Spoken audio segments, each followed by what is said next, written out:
Gaming news today is all about how change is inevitable. The Destiny 2 player numbers continue to drop as fans wonder about the future of the game, as well as the future of Bungie. Because speaking of Bungie, more of the company is being absorbed by Sony, which could continue to lead to a very different future for the company. And a lawsuit against Bungie appears to be going forward, and it alleges some pretty awful things that have been going on at the company, not surprising some of us. And one gaming pundit as well as others are now weighing in about what the next Xbox is going to look like, and apparently it's going to be more PC than console. And as always, I have games for your wish list and your radar. If you like this kind of content, remember to hit that like button as well as subscribe so you don't miss my shows. Slightly different schedule this week. Christmas is going to land right in the center of the week, so make sure you turn on notifications and even hang out in our Discord, especially if you're a paying member. If you are not supporting the channel directly with the membership, that's a great way to get involved and to help us do more content for you. There's an entire second side of the channel. Make sure you hit join and try out Member Plus. It's $6 and you get into all the extra shows. Now, on the subject of the Destiny 2 player counts, some of this seems inevitable, but numerous outlets are reporting on the declining player population in Destiny. Deserto said the following: per Steam charts, the sequel that was released in 2017 recorded a concurrent player count of only 11,000 players on December the 19th. Now, listen, we all know that Steam isn't everything, but the game also was being reported on by an outlet called Game Post, and they reported the following about the shrinking player numbers. In the section where they were sort of claiming that the player numbers were falling fast, they outlined the platform breakdown. Destiny 2's total hourly active player count during peak hours hovers around 60,000 players across all platforms, while it drops to roughly 35,000 during off-peak hours. At the time of writing, here's the breakdown of hourly active players. Overall, 59,000, PlayStation with 24,000, Xbox with 22,000, Steam with 11,000, and Epic Games with only 800 people. Now, they reported this was in the wake of seeing players reporting that they were struggling to find people to play with for certain activities. But the issue compounds on itself because newer players are also reporting their own frustrations with not being able to play certain content because they simply cannot find people to play. Now, this has caused some to think that a Destiny 3 simply won't happen, as interest in the game has simply fallen too low. Now, I continue to think that a Destiny 3 is something that Sony would push for, and with enough years of silence and good development work, it could actually land quite popular. But live service games continue to struggle to launch or even maintain their own player base numbers. This is another reason why I think Bungie's goal for Marathon is a foolish one, as I think that that game will ultimately flop and land in the same category as so many other PvP live service attempts. This isn't the only thing facing Bungie right now. They're also facing a lawsuit. Now, I haven't said much about this lawsuit against Bungie, with their former employee suing them, Christopher Barrett. Other than really all I ever said when people asked me about this was that I hope it goes to discovery so people can see the truth about Bungie as a company. I actually even theorized that Barrett knows just how motivated Bungie will be to avoid the discovery process and will simply settle with him to avoid a lengthy and invasive trial. Now, he seems to have the money to afford the lawsuit, and he stands to get a lot of money if he wins. He is alleging wrongful firing, and that not only was his reputation destroyed by false claims, but that Bungie fired him to avoid a $45 million payout. It must be simply devastating to lose your reputation and large sums of money due to false claims. The lawsuit claims that Barrett was never questioned about any of this alleged behavior, and they claim this was because it never happened. This sounds awfully familiar, doesn't it? But the plot thickens when Barrett details pretty nasty behavior at the company. Quote, while denying any role in such behavior, Barrett alleged in the lawsuit that he witnessed a very senior Bungie executive texting him and others sexually suggestive material, including lewd photograph, text about his sex life, including graphic descriptions of particular acts, and text concerning the appearance of women working for Bungie. Now, this is exactly in line with my own prediction about this lawsuit. He knows just how much will be exposed if the lawsuit goes to trial. And he basically has nothing to lose if you really think about it. If the stories about him are true, well, he gets to tear down Bungie's reputation in the process of his own being ruined. If the stories about him are false, well, he gets a chance to clear his name and expose the real villains. Oh, to have enough money for a lawsuit like this. But a former lawyer of Bungie also spoke out recently about the scummy hiring practices at the company, one where they are hiring fans because, well, they'll work for less money. They should also investigate Bungie for how they have been dating and marrying content creators from the Destiny community, as that pertains to both Christopher Barrett as well as numerous other employees at Bungie. They both dated and married Destiny content creators who streamed the game on a regular basis. The conflict of interest there can't be overstated, especially when many of these same individuals were involved in canceling another more successful Destiny content creator back in 2020 in a very similar way to what has happened with Christopher Barrett and his firing. So again, I hope this goes to trial so that the truth can finally be known about a great many things. But this isn't the only thing changing in the landscape of gaming right now. Xbox is apparently moving towards being more like a PC. Tom Warren from The Verge took the time over the weekend to draw attention to an article that he wrote earlier this year. He tweeted and said the following: "If you're wondering what the next gen of Xbox consoles looks like, I wrote about it 8 months ago. The future of Xbox looks a lot like a PC." Now, in the article, he comes to a conclusion after Phil Spencer talked about, opening up the platform to embrace PC stores. And Tom Warren said the following: "To be able to open up the Xbox to PC stores and embrace a more open model, several things need to happen, and I get the sense they are in motion inside Microsoft. First and foremost, it will need to make the console capable of running PC games." Now, it's at this time, though, that he mistakenly quotes the thing from Sarah Bond where she said the biggest technical leap ever in a generation, and he pertains this and connects this to a console. But both Sarah Bond and Phil Spencer, when she was talking about this, she used the word hardware. She never used the word console. In fact, both her and Phil Spencer stopped using the word console earlier this year when they started the whole every screen is an Xbox communication internally. Now that the public has been told that basically everything is an Xbox, it's hard to believe they're going to use the word console ever again. I would bet Tom Warren's prediction, though, is very close to the reality of the future of Xbox hardware. It's also interesting that he would suddenly draw attention to that article as rumblings about the Lenovo event in January are making the rounds, as the previous person, Jason Ronald, who was in charge of the Series X and S, he will not be in that position anymore, but he will be at the Lenovo event. The Surface team has allegedly taken over the next hardware from Xbox.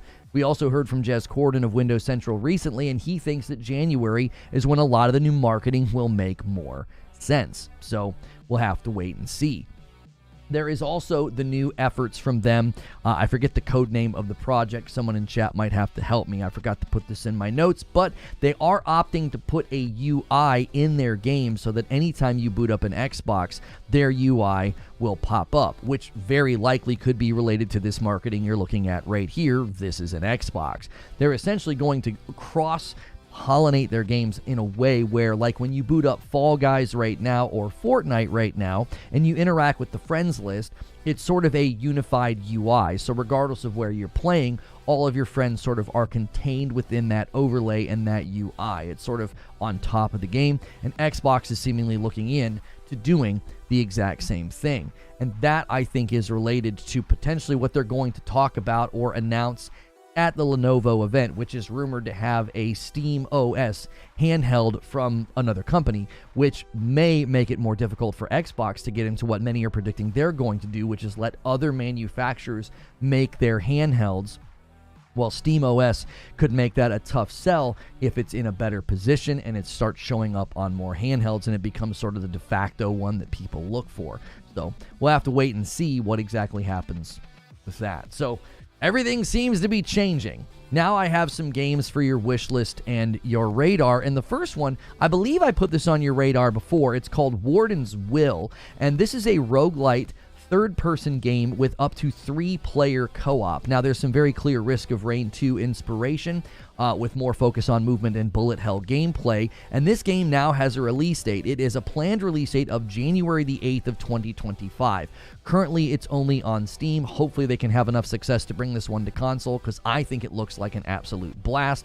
Be sure to wishlist this one on Steam. I'm going to interrupt my show open to say thank you, MASH, for deciding to kick off the day with a 50 gifted member bum. I guess we're going to have another big Christmas week. We'll see. Thank you so much for doing that. You guys went crazy last week. If you missed the Frickmas special, you missed a decorating tree, Christmas carols, and me dressed like an elf. So be sure to check that out. You got to be a member to watch that, though. It's a great reason to become a member. Click join and pick Member Plus today. Anyways, the next game I put on your radar a while back as well. Somebody showed this one to me, and I wanted to bring it back up into the forefront. It's called Dun Jungle, and I like to circle back to games like this just to see how they're doing. Now, this is a 2D action roguelite game that's been out for a couple of months, and it currently has a 97% on Steam, so it's doing very well with respect to its score. You can also play a demo if you want to try before you buy. But this one is definitely worth checking out. If you like these sort of frenetic and fast 2D platform action rogue games, be sure to check out Dun Jungle, because it has an exceptional score on Steam. And another game I told you about that has a really good score as well is called Echo Point Nova. I talked about this one a few months ago. It actually launched in September, and it's an open-world FPS. It offers unparalleled freedom and thrilling speed. It's designed for both single-player and co-op. It's also from the makers of Severed Steel. It has a 98% on Steam. It's currently on sale for $20 instead of $25. You can actually buy it bundled right now with I Am Your Beast, which is another highly reviewed FPS shooter. People really seem to like it. You can like kick people and throw guns at them, and it's really fast. It's from the makers of El Paso Elsewhere. So if you haven't checked out El Paso Elsewhere, or if you haven't checked out I Am Your Beast, or right here, Echo Point Nova, a lot of great shooters to play on Steam right now. So check those ones out. Again, that bundle of I Am Your Beast and Echo Point Nova might be something fun for you to play over the holidays. Sadly, these games, at least Echo Point Nova, is only on PC right now. So quick recap, Destiny 2 player numbers are dropping, and people are wondering about the future of the game as well as the future of Bungie. And Bungie in the crosshairs of another lawsuit. This time, they're the ones getting sued, not the other way around, as well as some people being absorbed into Sony. I actually didn't include that in the show open. That was actually my mistake with my notes, but there was a report that more people, Sony absorbed more of the, it was the strategic partnerships team, has now joined the PlayStation development division. So if you didn't see this report here, I'm just going to throw it in here right at the beginning. I was meant to put that in my show open notes, so now it's getting put in sort of ad hoc. Sony absorbs more of Bungie. Strategic partnerships team joins PlayStation's franchise development division. I don't know the exact count. I want to say it was in the hundreds. I can see really quickly if we can scroll here. I'm not sure if they have a count in here. I might have to look at this, with you guys during the actual show. But that was another thing that happened. And then it does seem that the case with Christopher Barrett is going forward. Now, Bungie, according to this report, has reportedly reduced its workforce by over 700 employees in the year. They're at approximately 850 team members right now. And the lawsuit with Bungie, if Bungie fights back and declares that I believe they're fighting back. Somebody might have to update me on this. We might have to do a little bit of research. I believe they said that the lawsuit was unfounded.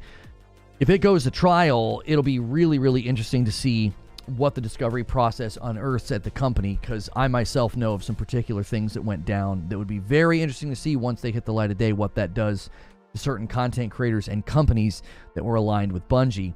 I am being told that this Project Rainway, the other thing I was talking about in the show open, is Xbox moving towards being a PC, and Project Rainway is an effort to put sort of a unified UI across all their games, kind of similar to what we've seen in games like Fall Guys and Fortnite.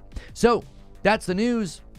And now it's time for the discussion. And thank you guys so much. We already have 100 likes. Let's try to get to 200 likes very, very quickly. Turnout might be a little bit lighter today because of the holiday. People are traveling. But I do want to thank for the 50 bomb. This is insane. MASH just doesn't ever quit, and he does a 50 bomb to start the day. Han shot first, and so did you. And thank you as well, Gordon McLennan, for 13 months. He says, happy Christmas, and chat. That bumps it to 51, but then Joker Quinn gifts one as well and bumps it to 52. And don't do any more super chats. I have to set the super chat goal. 57 there. We got a 5 bomb from Wired Rope, and then Team Ambush bumps the line with his renewal to 58, and then a $10 super chat tip from Alex.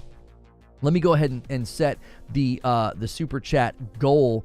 I've been lowering that. I will gift 5 members. I've been lowering the super chat goal since you guys are so generous. I think that that's fair to do. Every 5 of those super chats I will gift and add to the total. You guys are the absolute best. Thank you for all that you've done for the channel. And Alex says, had my first Destiny video pop in my feed in a long time. It was Cross talking about how the player base is dying, and he was having to pull from his chat to do matchmaking.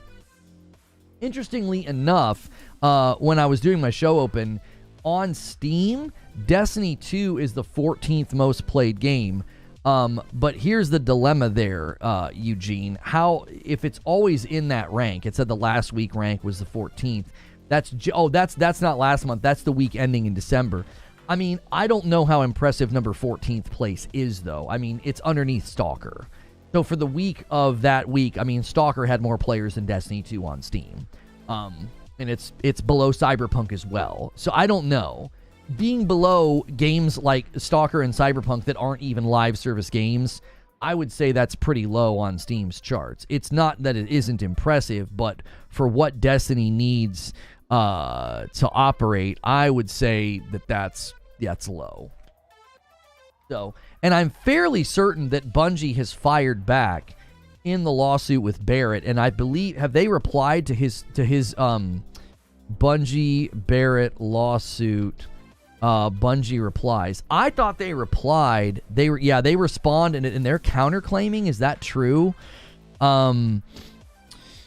Is suing. This is a week ago, 4 days ago. I don't want to click on like a YouTube channel for this information. We'll have to wait and see if you guys can find something legitimate. It looks like most of the reports are kind of old, so we'll see if any more comes from it. Work and lurk, Frick. Hey, if you guys are working and lurking, I'll be here for you. I believe tomorrow we'll just do a morning show, some morning coffee. We'll talk about anything that might have transpired depending on the gaming news cycle today. And then tomorrow I'll end early. No members afternoon. They did. I'm seeing a YouTuber claiming Bungie responds to lawsuit and counterclaims. That was 1 day ago.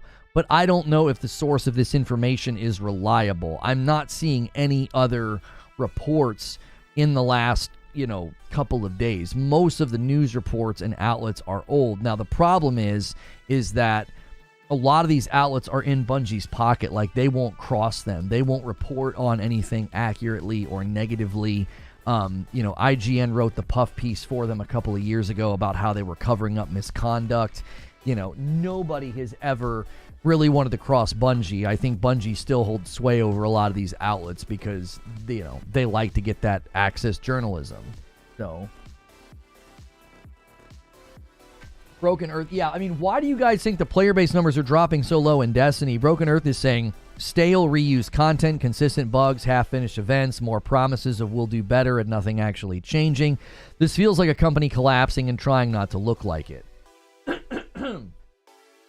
The real question is, they're not going to be able to live off of Marathon, I don't think. Even if Marathon does well, I don't think it's going to do well enough to sustain an 850 employee company.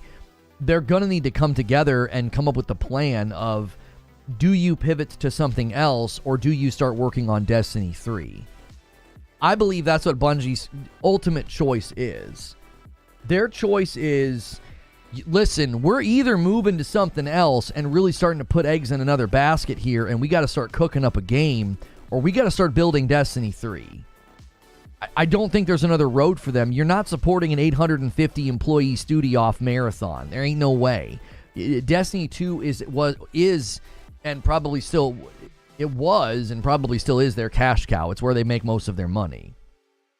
Last I heard, Sony took more Bungie people again. They did. I don't know the exact count, but they absorbed more people into their I've got the tweet right here and the article. The strategic partnerships team joins PlayStation's franchise development division. The PlayStation continues to absorb more and more of Bungie, which to me, I think that's ultimately Sony's goal. I mean, there is no Destiny 3. Well, there isn't one right now. I think that's the choice they're faced with, though, FCAT. With the size of the studio and the institutional knowledge and all the tools and everything they've got, you're either building something else to keep the lights on, or you got to start working on Destiny 3. They originally said they aren't doing Destiny 3. They never said that. There were reports that there were no internal plans and they weren't working on Destiny 3. Do you remember when those reports came out? It was before Luke Smith left, Mark Noseworthy left, and they shuttered all those extra incubation projects and basically restructured. What I'm saying is that's their choice right now. I think you guys are misunderstanding. They either make the decision to build Destiny 3 or they got to build something else. They're too big of a company. They're too big. You can't just be like, oh, well, we'll live off Marathon and the fumes of Destiny 2 running on Cruise. Edward Holtz with 17 months of membership, and it's a member plus. He says, Merry Frickmas Lono, hope you have a wonderful holiday season. 2024 has been an amazing year for games, and 2025 looks even better. Can't wait. Thank you, Edward Holtz. And a $10 super chat from Alex. He moves that super chat goal. Thank you, sir. Every time I log into Destiny 2, I think, what am I doing? And I log out and I do something else. How much? Something else. So, how to much and somehow too much and nothing to do at the same time. Oh, you just missed an O. I was like, what are you trying to say? And no idea where to start. It's like drinking from a fire hose. Yeah, there's just too much to do. As heartless as it is, their team was probably way too big to maintain, so lower numbers at Bungie means more hope for Marathon to be a good game. I mean, it's a separate team, homie.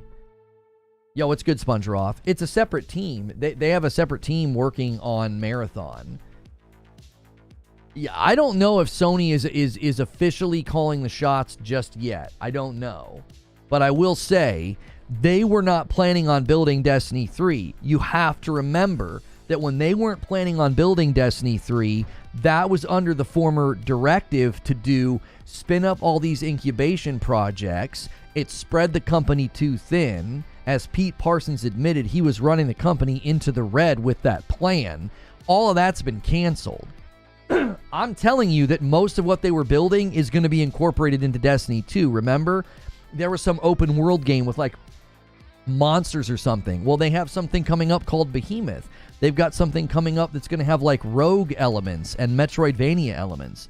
Those are likely ideas, assets, and gameplay being pulled from those incubation projects. And under this new directive, they could be being told, you've either got to build a new IP or you've got to build Destiny 3. You got too many people here to not do that. Destiny 2 ain't it. You are not going to make enough money to keep this thing going. Bungie is completely independent until they're not, says Zubair. Right. I don't know how Parsons is still in charge, especially after what he did and what he admitted in that blog. Magic Dolphin with the VIP, he says, Merry Christmas, and he bumps the line to 59. I actually owe you guys 5 members. We already hit 50 because Mash went crazy. Hang on one second. Let me do the 5 that I owe you guys.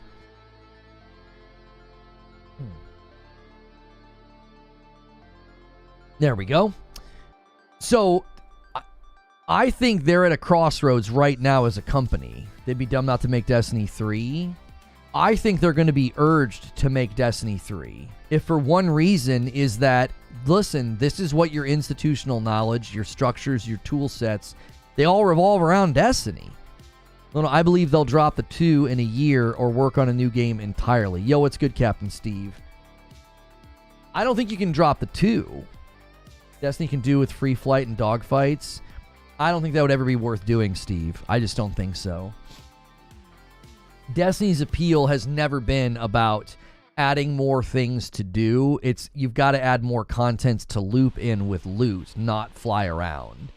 It's one of the longest standing live service looter shooters. I think spending a single ounce of development time on dogfights would be wasted because Not that it wouldn't be cool, but the core audience wouldn't care. They'd play it for an afternoon and be like, yeah, that was fun, but that's not why I play Destiny. You can basically make a game. You can't be, I don't think, serving multiple funnels of that type of content, because it just dilutes the game. It dilutes the game's identity. And Destiny will and always, I think, be a looter shooter first. And if you start adding in like dog fights and ship combat, I think you'd lose people. They'd be like, I am not interested in this at all. I don't think you want to spend your bandwidth on divergent gameplay, because people would be like, well, this isn't typical to Destiny. Why are you doing this? And it would potentially be it'd be met with a sour response, I would think. Adding more things in Bungie speaks, that's more things to sunset. I wouldn't touch Destiny dogfights. I'm good. They had a hard enough time just getting Gambit off the ground, let alone something as random. It would seem pretty random, I think, to suddenly add dogfights to the game. The ships in the game certainly look awesome, so I could see somebody having a desire to do more with their ship, whether it's fly around and get in dogfights or what have you. But I just think your core audience would reject it. They'd be like, yeah, I'm good. I don't have any interest in this. Warframe's coolest aspect was decorating the inside of the ships. I'd like to take a break from planet side to ship combat personally. Here's what they could have done, Steve. One of the incubation projects could have been that. But again, that all got shelved. They basically got told to stop doing that. They had incubation projects. One was going to be where you didn't even play as a Guardian. You would play as like heroes in third person, and you'd go out on like missions, and it sounded like it was going to be a little bit similar to like Monhun maybe. I wonder if a lot of that content hasn't been absorbed into Destiny 2. I've theorized that that's a lot of what they're doing, is they're trying to make the best of what was developed and like pull it back in and under. As you guys are coming in, welcome in to today's stream. We're talking about the future of Destiny. Destiny 2 player numbers are down. Will they decide to make a Destiny 3? I know they weren't wanting to, but they may not have a choice given their employee count and how big the company is. Also, the information on the lawsuit.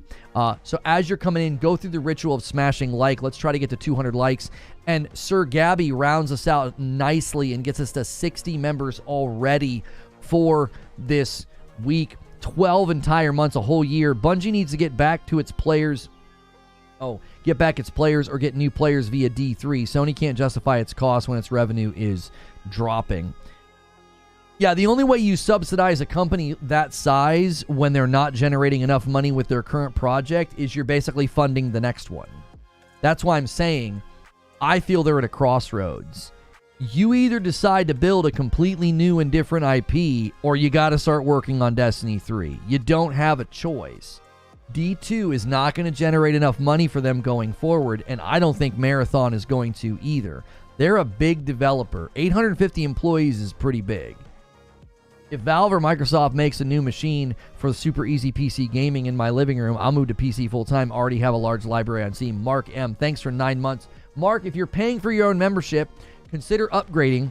We're trying to get to 600 people at Member Plus and above, and it pulls you out of the gifted group. I can't tell the difference between you and a gifted. That's another reason to do it. You also get more content. Sony Kent gifts a member. He's like, come on, boys, let's poke the line. Hit that first 100 members and do it without...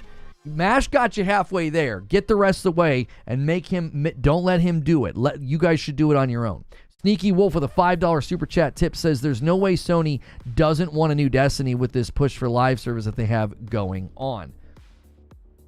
Yeah, I don't disagree with you that there's probably pressure coming from Sony to build the next Destiny. I would think that there would be. It would fit within their purview of plans. I also think that after the success of Helldivers 2, Sony might be thinking PvE is a better route to go for live service. Right? Eugene says they need a new game, need a totally new experience, new story, nothing to do with what's happened. The story is over time to break off for something new. Right, you either have to jettison out. Yes, Demon Eyes comes in with a 10 bomb and says, let's go. Let's rally together. He's like, we can do it. We can hit that first 100. We're going to have less time this week to hit that goal. We're going to have less time, all right? I'm trying to think of a goal for me and Hilly. I think we should do Jackbox this week. We could do it on Friday. It's always fun. Make sure you guys keep your memberships up to date so you don't miss out on those streams. We played Fall Guys on Friday in the afternoon as well as Friday night. I'll let you double dip. I know some of y'all missed out, so we did more Fall Guys Friday night, and it was a blast, all right? So make sure, keep those memberships going so you don't miss out on those fun events. Destiny, I liked fighting the Cabal. Popping their heads was fun, but the Taken was just dull, felt lackluster, felt like the love for the game by Bungie is on down and out. I mean, the Taken was Jiminy Christmas. That was in like 2015. That was a long time ago. You think they lost love for the game 9 years ago? Or were you saying that was the beginning of the end? I'm not sure what you're saying, Captain Steve. 1030 Media Group with 26 months of members, and it's a member plus. Merry Christmas and happy holidays. That counts toward the goal. Make sure you guys celebrate those membership renewals. Y'all are the best. Indiana Jones and the Great Circle was the second best-selling video game for the week ending in December 14th, trailing only Call of Duty Black Ops 6. Astrobot went from 11 the week prior to 7th for the week, same week as the TGA. So the Game Awards bumped Astro from 11th to 7th, and Indiana Jones, that's impressive. That's way higher than what I would have expected. Number one, generationally, I wasn't sure if a lot of people would be like, oh yeah, Indiana Jones, that's my jam, right? But I think the largest portion of the gaming user base is like age 30 and up, so they're probably more familiar with it. Also, I wasn't sure if Game Pass would affect it because it was high on the player charts for Xbox. It was the third. It jumped from 47, so it was in early access. It was only in 47th place. Jumped out of early access all the way up to third place. I assumed that player count was in large part due to Game Pass, but it looks like it sold very well. Deity Anubis was 17 months. Glad to be part of the community and wishing you and your family the best wishes for the new year. Thank you so much, Deity Anubis. And that bumps the member line to 73. Thank you so much, sir. What do you think of the Banes and the higher tier Destiny content? Better than Champions, or do you hate it? I don't know what you're talking about. I've not played Destiny in 3 years, so I'm not familiar with what you're talking about. I forced myself to play Destiny 2 last year, so I got my money's worth from the season passes. Grubby. I haven't touched it since the final shape this year. Even that wasn't that great, says Grubby. The start of the low point was Iron Banner and the snow biomes. Oh, Rise of Iron, you mean? Not sure I had a single wow, that looks cool moment. Man, time flies. Yeah, Taken for me was when I stopped playing. I mean, yeah, you stopped playing when they basically turned the game around. Destiny 1 turned around with the Taken King, and then in my estimation, it kind of continued to improve. It continued to improve when they hit the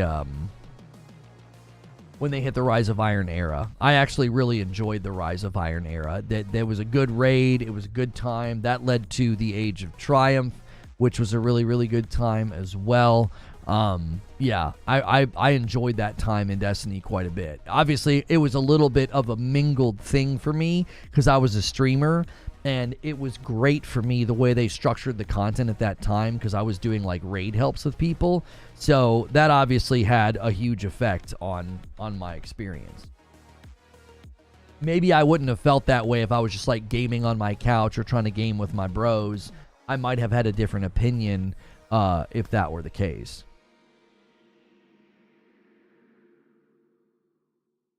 Whoa, Lono, Indy in its first week wasn't even above sales of the 10th week of games. That's also in Game Pass. That's actually bad. No, that's actually not true. I think you're looking at the week that it was in early access, homie. The reports are coming out that the week ending in December the 14th, okay, so the week ending in December the 14th was 2 weeks ago. It was the third most played game on Xbox according to Circana's reports. And Matt Piscatella is reporting that during that same week, it was the second best-selling game. Indiana Jones and the Great Circle was the second best-selling video game for the week ending in December the 14th. The only game above it was Black Ops 6. I think a lot of people jumped the gun. I said this at the time. A lot of people jumped the gun and were being negative towards Indy's player numbers because they were looking at it during early access, and that was a smaller pool of people. It looks to me like it did very well commercially and that it had good player numbers. I didn't like it, but I never once said like, oh, it's a bad game. I was like, that's just boring. It just wasn't for me. But you could tell they put a lot of love into the art design and the characters and the writing. It just was a game that I just couldn't get into. I didn't like it. That doesn't mean that tons of other people didn't feel completely differently. It got good review scores. People like it. If you look at its scores on like Steam, I think it's got, what's its score now? Let's see. Indiana Jones Steam. Let's see here. Yeah, it has a 91% on Steam, 4,000 reviews. So, yeah, it did well with the users. I've always said user scores matter the most. I stick by that. I stand by that position. The users are enjoying Indiana Jones. Even if I didn't enjoy it, that I'm totally okay with other people enjoying a game I didn't enjoy. Not every game is for you. And when I can't get in gear with the game, you know, rather than act like it's the game's fault. Now, sometimes it is the game's fault, right? Sometimes I think games do make, you know, bad decisions with respect to design or whatever, or, you know, pacing or the like. But when I can't get into gear with the game, sometimes I'm like, yeah, they just didn't make this game for me. I'm out. I'm not enjoying this. I'm usually quick now to quit a game if it's just not for me. I've got too many games in my backlog, you know, to play through something that has not been designed, you know, to suit my needs. Adam King says, I always thought Division was a better version of Destiny, but would welcome a fresh start. I've gotten tired of games that demand you devote all of your time just to one game, so not sure it's for me. I'm to the point where I wouldn't mind a live service game if I could play it casually, and I would probably also need my wife to enjoy it. Like what we tried to do with Path of Exile 2. It was like, people were like, oh, you can play it casually, you can play it casually. No, not really. And so we were going to play that game, but it was just something that she just was not going to vibe with it. It was just going to be too challenging and then subsequently too frustrating to constantly be having, you know, to like make sure somebody's not constantly dying. It just wasn't going to be something that we could play. Now, if it was like Diablo and you could like lower the difficulty, I might have considered it. We would have just lowered the difficulty and just had a good time. So I'm to that point where like if a game like Destiny 3 came out, I would honestly only really be interested if I could play it casually with my wife, right? Now, as far as like, would I come back and cover the game and play it and stream it and all of that? Again, that's a big unknown for me. I don't know if I would want to go back down that road again. I also just don't know if it would be designed in a way that would capture my attention. You know, a lot of live service games make that mistake of like they want you to live in their game, and it's like I think a lot of people are now rejecting that. They don't want to live in a game. They're like, yeah, I'll play your game for an hour or two a night, you know, and then I'll take a break after a couple of weeks and maybe come back. And I think that's really, really hard to structure your game around, because that's really, really hard to monetize, and that's really, really hard to project trajectories of player behavior if players are not living in your game. The reason Destiny made so much money is people lived in the game. They literally wouldn't play anything else. They only played Destiny. So you know you're making money on them. The episodes really made me fall off. Just couldn't vibe with the constant episode requirements to continue through each story. And this is something where you're going to have to, I think more and more companies are going to have to start thinking about what I always refer to as elasticity. Your game has to have some elasticity to it. And I've talked about this with Helldivers. Helldivers 2 in a couple of months? In a couple of months, you're going to have the 1 year anniversary of the game. And there's just going to be, in my opinion, there's just going to be too many war bonds, too many items to unlock and get. And I think it's going to turn people off. I think people are like, dude, I can't come back to this game. I can't. There's too much. Like, new player onboarding or return player onboarding is something these games have got to start to figure out. It's a new problem to have because you know people are going to take breaks. I think that's a given. You want them to take a break for the right reasons. You want them to be like, yeah, I'm having fun, but I've kind of gotten all the things I'm supposed to get. This gets back to the discussion about generosity, right? Oh, if your game is too generous, then people will quit. they'll get all the things that they want and then they'll quit your game. And I've always thought that was bogus. I'm like, no, that's not true. You want people to take a break because they felt like the game respected their time. They're more likely then to come back. If I felt like the game was stingy and irritating and just wouldn't freaking give me what I wanted, well, that's going to be a problem. That's going to make me every single time say, you know, you're going to chisel away at that player's endurance, and slowly but surely they're going to take a break and they're just going to be in a bad mood. They're going to be like, well, I'm tired of that game.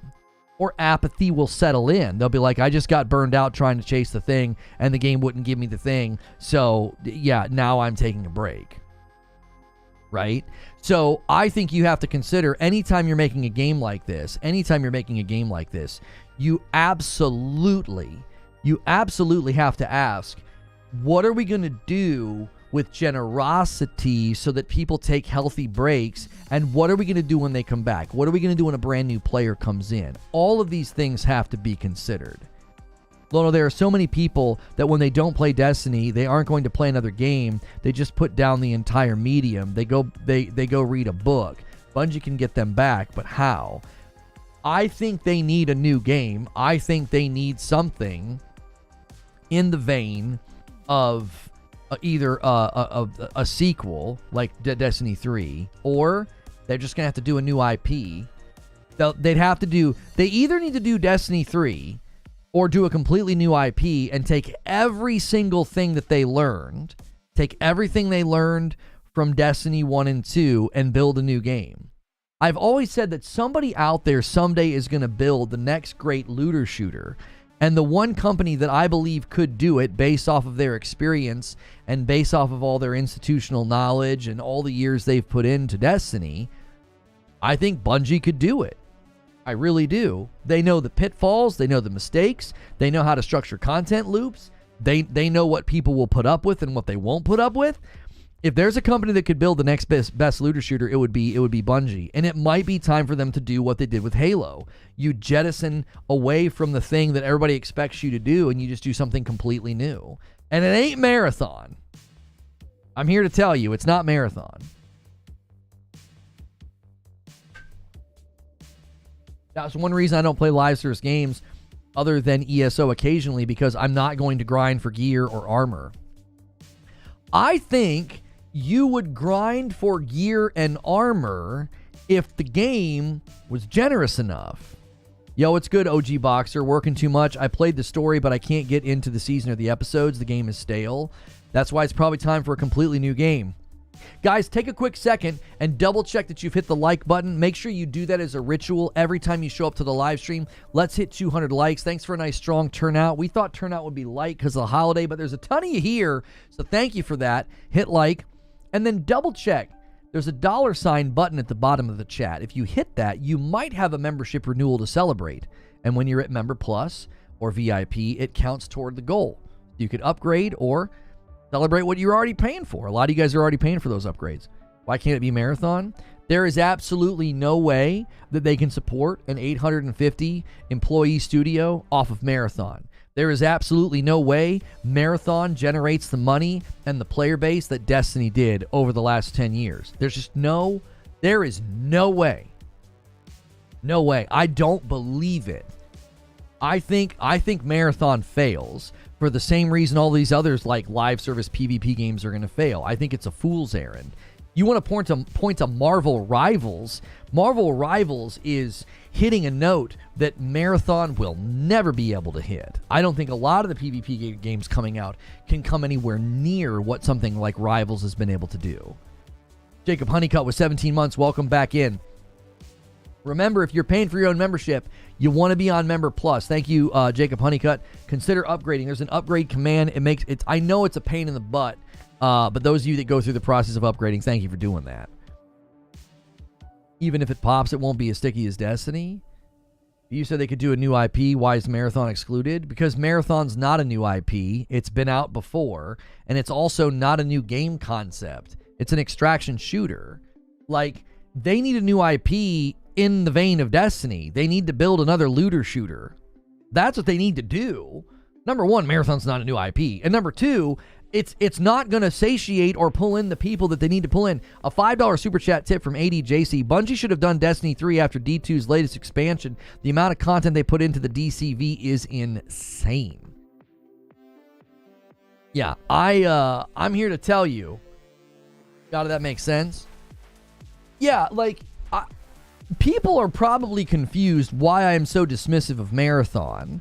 I'm here to tell you that I do not think an extraction shooter live service game has a shot to be big enough to make enough money, and also its player base. I just don't think so. Look at what happened to X Defiant.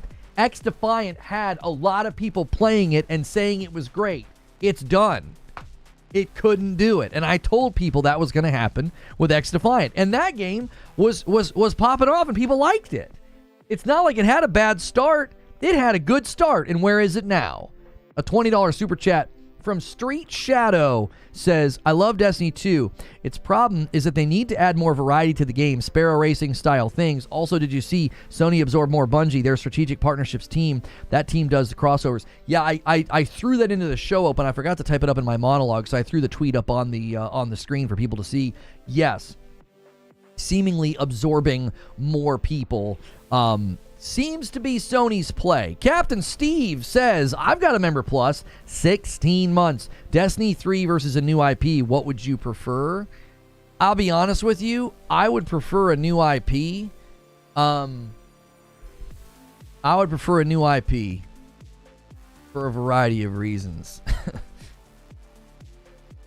I'm going to great pains today to not make this personal, but I would like to see a new IP.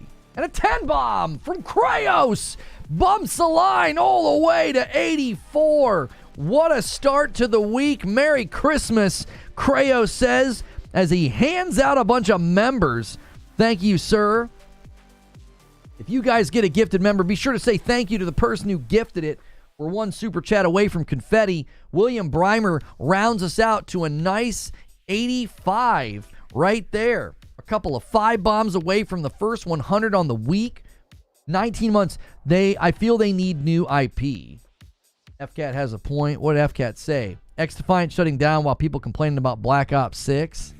Listen, man. Listen, man. I'm here to tell you.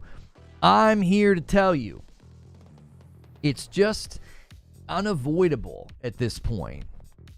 I just don't think keeping players is doable in games like that. They're meat grinders, bro. They are meat grinders. I don't care if it's an arena shooter or a hero shooter or whether it's X Defiant or the Rivals or Hyenas or Fair Games or the Marathon, or it doesn't matter.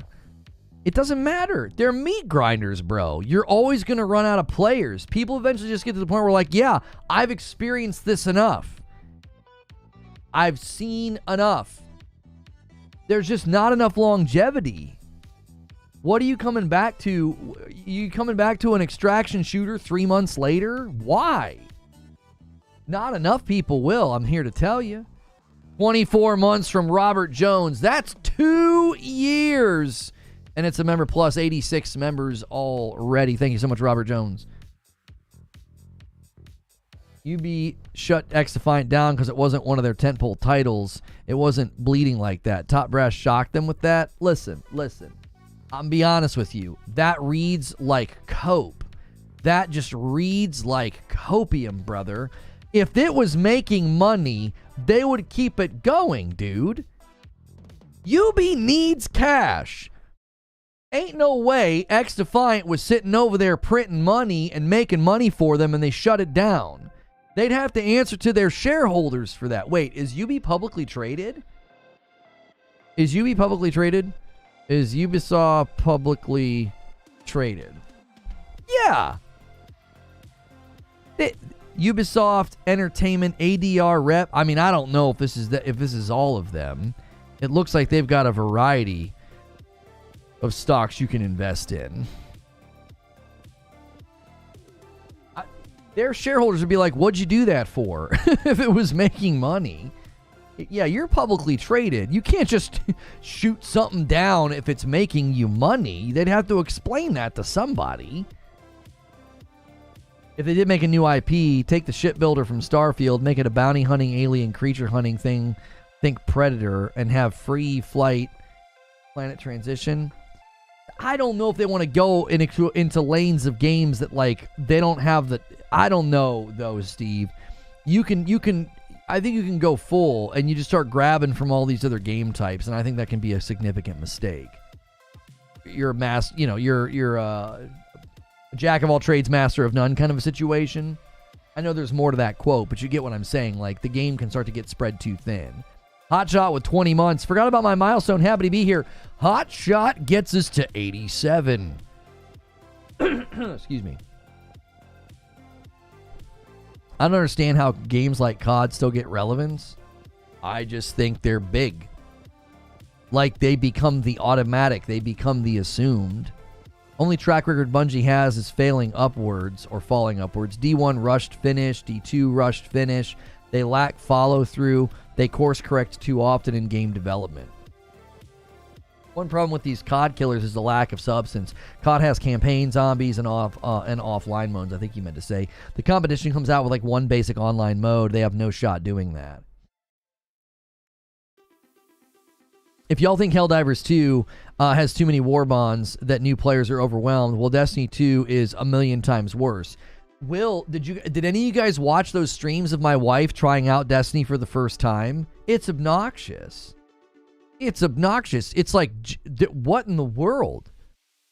What in the world, dude? There's like a ridiculous amount of things to do. It's like too much. Did you read how Activision uses AI to make paid skins? I didn't, and I don't care. If you're going to buy cosmetics like that, I mean, you know they're going to be churning them out left and right, dime a dozen. Those streams were hilarious. Yeah, the Madam Destiny streams were pretty stinking funny. I mean, they were. Because it was just obnoxious how much there was to do. 27 people on YouTube complain, but 27 million play the game regardless. Oh, you talking about Call of Duty, Jake? I remember getting Destiny and queuing at midnight. Collector's Edition felt like the lore would be deep, and it really didn't capitalize on that. The lore is deep, but it's not in the dadgum game, Captain Steve. You got to go watch a Biff video if you want to know what in the frick's going on in that game. You know, I always thought that the lore should have been better implemented into the game. TRM with the VIP. Hope everyone has a Merry Christmas. Well, Merry Christmas to you. Merry Christmas to you. 88 members already. Digital Foundry explains why Xbox finds itself in a precarious position. Nothing they're doing seems to make sense. If they've stopped competing with Sony only for Valve to tear them a new hole. Yeah, there's a lot of people speculating that this Lenovo handheld with the Steam OS is going to literally cut in line. Like, Xbox is like, hey, we should do a handheld. And Steam's like, yeah, sorry, we're already going to get other people to do a handheld, and they're going to use our operating system.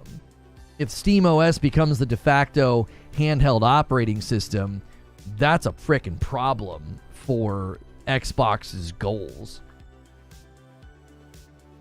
You know what I mean? That's a dadgum problem. If they were hoping to basically be able to strut into the handheld, landscape with their own handheld and with their own operating system. You know what I'm saying? So it's like there's speculation that they're basically going to get cut off. We'll see. Because the Lenovo event, Xbox is there. They're a part of the event. So I don't know. We'll have to wait and see what exactly comes from that event. But there are already people speculating that Steam OS is going to be a problem for Xbox's handheld efforts. Like, there are people speculating right now that Xbox is going to start allowing other developers to make their handhelds for them. Yo, Stonespire, I knew you were going to do it. I knew he was going to do it. Stonespire is trying to tempt somebody to do a 10 bomb. He's going to do 2 singles. He's going to bump the line to 90. Somebody help this man out. He's so faithful with this. Somebody dunk this one home. And we're still waiting. We're still waiting on that super chat to make the confetti one more. There it is. Thank you, Stonespire. McGorn McGoogle ensures that 10 bomb will be an agent of chaos. Thank you so much, McGorn McGoogle, for 42 months and a VIP. Yep, Stonespire's fishing. Game Pass on a handheld is brilliant. Okay, right. So, could you see a future where, like, Lenovo's making a handheld and you can get, one with Steam OS and then one with Xbox's handheld OS? Do you see the problem? Like, if Lenovo's working with Steam, are they going to want to make another handheld as well with Xbox's OS? Like, where's Xbox going to get a footing in this idea of... a lot of people are saying, because the one lady that's, like, in charge now, she was in charge of, like, OEM, which is original equipment manufacturer, okay? And how they're going to start, like, licensing out people to make their handhelds for them. There it is. Alapark says, Chat confetti! And I owe you guys 5 members. Thank you so much. We will start another goal, and we're going to keep those at 5. Because you guys have been so generous, it's totally worth paying it back. I will gift 5 members. I basically take some of the super chats, turn them back around, and gift to the community, and it adds to the total. So that puts us at 96.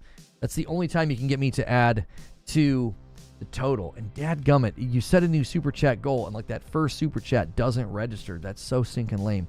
Wired Rope with a $10 super chat. I'll read it in just a second. It says AMD is releasing something. I can't see chat while I'm doing my my gifted members to you guys. AMD is releasing Strix Halo in 2025. It'll be shown at CES. It's rumored to be a 4070 performance and a handheld. It'll be a big year for handhelds. Hold off till June if you're planning on buying. I appreciate the inside baseball there, Wired Rope. And there is 5 gifted members from me. Lenovo already has handheld with Game Pass, nothing new. Right. So that's what people are theorizing. They're theorizing like that's what Xbox is going to do. They're basically going to say, hey, you can make our handhelds for us instead of them trying to make handhelds. Like they'll basically completely bow out of the hardware race. They're going to bow out of the hardware race, and they're going to say, yeah, we've got no interest in doing this. We're not doing this anymore. We're not doing a console. We're not doing hardware. And if we're going to do handhelds, let's just have other people make them for us. Now, that doesn't mean they're not going to have their own handheld, because it seems like the Surface team has taken over. According to one of the more recent reports from an Xbox era guy, they're taking over. I think in a handheld environment, Game Pass offers an advantage that a Steam OS handheld otherwise couldn't. It wouldn't surprise me at all if there is a bigger push to utilize Game Pass on the handheld against something like a Steam OS. You're competing with a user base that would want it, and Cat does it. There it is, the 10 bomb from Cat, the first 100 members of the week, and it's an agent of chaos. I owe you guys 5 more, and we're well on our way to the next one. Thank you so much, Cat. You can get Game Pass on a Steam deck, but it takes work. I mean, there's just a lot of people with a Steam user base that'd be like, yeah, I'm just going to get this Steam OS handheld. You know? Somebody said something about Destiny, and here it is. OG Boxer said, they need Destiny 3 set in a new solar system, all new worlds and new enemies. The only issue is Bungie learned how to fix something, but they forgot the lessons like a goldfish. Yeah, I mean, if they were to do Destiny 3, I actually wonder if they'd be better off just completely going to a new timeline in a whole new setting. That would obviously upset people with existing Guardians, but you almost have to get people to come in from other places. I don't necessarily think you can just keep moving the Guardians forward. You can't just keep kicking that can down the road. I don't think so. I think you have to start basically saying, listen, it's time to tell a new story. It's time to reset things. Whether or not that's a new universe, whether or not that's a And again, this is where some people might think, don't do a Destiny 3, do a new IP instead, if that makes sense. They're likely setting the storyline up in that game right now. The Lenovo Legion Go 2 has been leaked. Let's talk about it. Oh, so it looks like it's actually going to have Joy-Cons. Like, they copied the Nintendo style of, like, sliding the Joy-Cons off the sides. Surprised Nintendo didn't patent the Switch design for real. Basically, Destiny Andromeda. You wouldn't want to call it Destiny Andromeda or Destiny Universe. You might call it something like Destiny Universe. You would need it to have a name that's clear. It's not just Destiny 3, but it's also not a DLC, if that makes sense. You got to be careful, because if you just name it like Destiny, Shadowbringer or something, people would be like, what the frick, is that a DLC? They would assume, and that was the marketing advantage of calling Destiny 2 Destiny 2, is that it was very clear it wasn't just another DLC, because you had Taken King, then you had Rise of Iron, then you had Age of Triumph. You needed to give the second game like an official title so that people knew it was a sequel. Destiny the Veilguard. What if it just went back to Destiny? Again, I think that's problematic. I think just going back to straight up Destiny is problematic from a marketing standpoint. That's delusion to think you would get more than a PS5 Pro power in a handheld. I don't care what new thing AMD is talking about. It ain't that. I mean, if they're forecasting something 3 years out, Destiny 3, The Wrath of Khan, that's right. Yeah, if they're forecasting something 3 years out, then, yeah, I don't know. It depends. It depends on how much machine learning and AI advances. I don't think it's as simple as being like, well, nothing will ever be stronger than this. Does that make sense? How many 5 bombs have I done? I think I've done 2. Yeah, I think I owe you guys a 3rd one.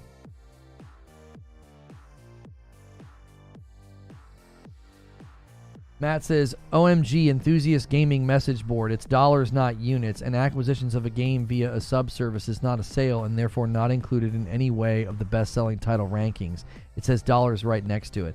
Oh, are people assuming that Indiana Jones, were they misunderstanding what Matt Piscatella said and just attributing it to Game Pass? It's like, well, no, he said sales. I was surprised that Indiana Jones was at the top of the sales chart. It really did shock me. I did not expect it to do that well commercially, because of Game Pass and because I didn't think it was that popular of an IP. I was incorrect. It did very well commercially according to those. So at least in that week it did. And that doesn't mean it'll stay there, but it did well that week. It's undeniable. Facts are facts. Destiny 3, The First Ascendant. Destiny 3, The First Guardian. Also, they aren't boasting ray tracing and path tracing at all on Strix Halo. It's just raw power. It should be great in a small package. What's good, Emu Billy? Did you miss the upload? You did. You did. It is my top games of 2024, and regular viewers aren't watching it. So I don't know why that's so typical with this audience. Anytime I talk about something like that, it gets bad response. I'm not sure what it is. I've done, top games of this year or top games coming, and for whatever reason, those videos always perform poorly. If we've found that if I'm talking about something that I really enjoyed and I really liked, it gets like a tepid response. And I don't know if it's because people would rather me be critical, because that's like more of what I'm known for, like when I was critical of Destiny and like breaking apart systems, and when I praise games and talk about these are games worth playing. If I would have uploaded a video that was like the top worst games of 2024, it would have performed better, because people have been like, oh yeah, what's he saying? What's he being critical about? I go positive and talk about things I like, games I'm enjoying, or like play games that I enjoy, and people tune out. They're like, no, we want critical Lono. Destiny 3 and The Last Crusade. The initial week I thought it would do well, not the entire month. It didn't hit my feed. It didn't hit your feed? So you got another person saying, did I miss the upload? Yeah, maybe YouTube had a flub. I don't know. I scheduled it like normal. We didn't do anything different on that front. YouTube might have just made a boo-boo. Time of the year, always.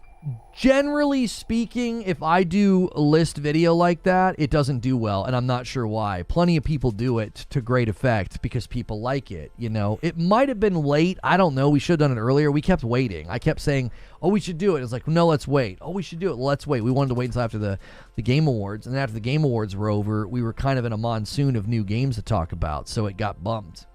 So maybe we should have done it earlier in the month. I don't know. That's just been very, very typical. It's been very typical. Every time I make a video like that, I'm hesitant to do it because I'm like, the audience is going to reject it. I appreciate you including Neva. Yeah, like that was a pleasant surprise. That was a pleasant surprise. Nothing wrong with the timing. It could just be late in the month. A lot of people have already done it, so maybe people see it and they're like, yeah, I've already watched enough of those. I don't know. I can't imagine Lono doing a worst of list. He can talk about the things that are done wrong, but it's more to a point that these games just suck. Yeah, I don't like doing content like that. The worst games of the year, the most embarrassing, the biggest flops of the year. I don't like making content like that. It's just negative content. Critical content always tends to do better. It's just the nature of the beast.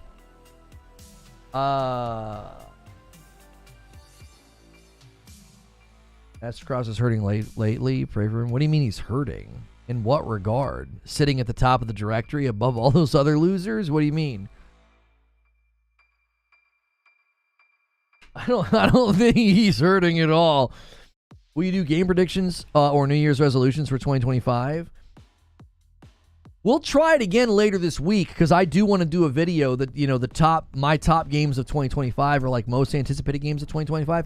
We'll see how it does. Again, maybe YouTube messed up. We've got multiple people in chat saying they didn't see the video, so it's always possible YouTube did a boo-boo and just didn't push the video out to folks. Alan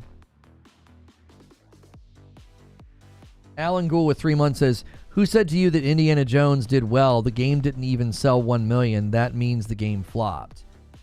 Who told you that if the game didn't sell 1 million, it flopped? Where are you getting this information? Who told you that?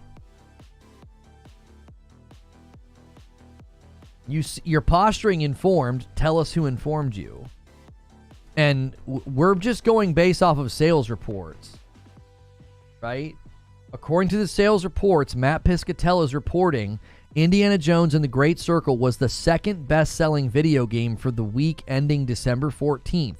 The only game ahead of it was Black Ops 6. Now, Astrobot also had a bump. It went from number 11 to 7th most sold game that week because of the Game Award. To say it didn't hit this sales figure and then therefore it flopped, I need to know where you're getting that information. Who told you that?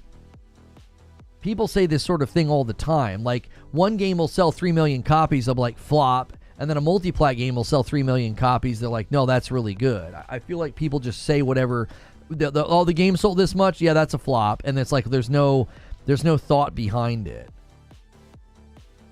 Alan Gould with a gifted member. Thank you so much.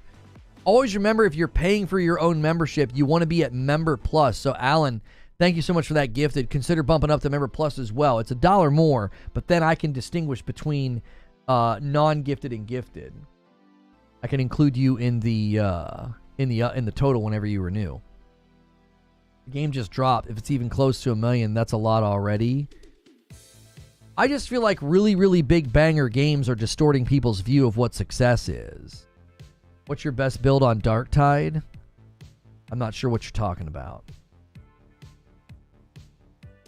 I don't know if a game being second best selling for a week means anything.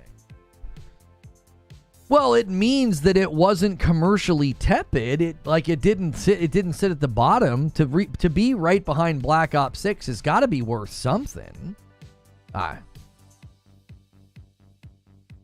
It's got to be worth something. I didn't expect it to sell that well. I was like, it's not. I just don't think it's a super. At this point, it's not like a super anxious IP where people are like, oh, I can't wait to play as Indiana Jones. I didn't think it would do that well.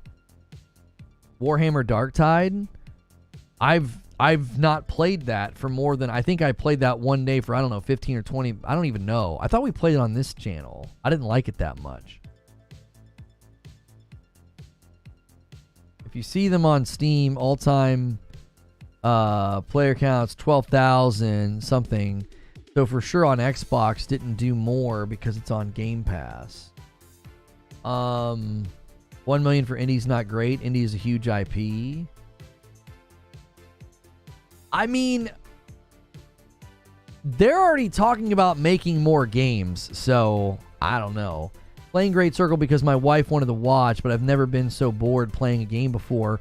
Great story and puzzles, but there's just something about the combat and stealth that misses on me. Yeah, I didn't like it. I left room for other people to like it, but I didn't like it at all. I was bored to tears. It was not a game for me, you know.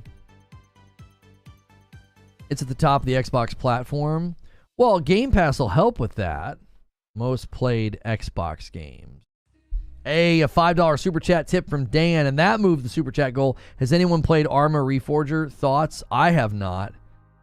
Let's see, 6, 7, 8, 9. It's in 10th place right now on most played games on Xbox.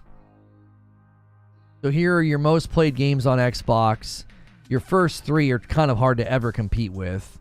Fortnite, COD, Roblox, Rainbow Six Siege, NBA 2K25, Marvel Rivals. I mean, just the first 6 are ridiculous. How are you going to compete with that?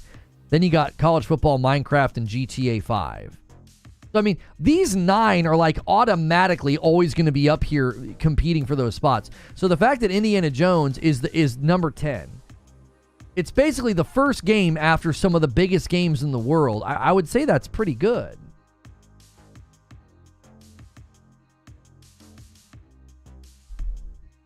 I saw some really good cutscene clips of the Indiana Jones game. They really did capture the spirit of the movies. Yeah, again, it's not for me, but there was clearly a lot of work that went into it. Marvel Rivals is eating. Do you remember the flack that I got when I told people that Marvel Rivals would be popular? I was like, I couldn't believe people doubted it. I was like, why are people doubting this game? I'm like, look at the game. People are going to play the crap out of this game. All you got to do is show a couple of Marvel people running around shooting, slamming the ground, and that's it. That's a wrap. I was in shock that people were doubting it when it was first getting marketed. I really, really was in shock. I was like, huh?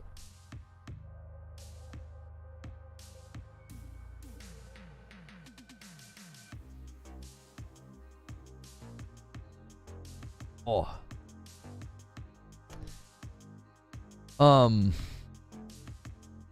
We thought Marvel Rivals wouldn't be popular. I mean, it was a very consistent. It was a very consistent narrative that people thought it wasn't going to do well. It was just going to be another dumb hero shooter. And I was like, it's not just another hero shooter. It's a Marvel game. They can have a far significant bigger market spend to get the game's name out there. I mean, it's there, and it's recognizable IP. The most valuable thing right now in any market of entertainment is recognizable IP. It truly is. If you're trying to make a movie, make a TV show, make a video game, recognizable IP. Interesting score on Xbox.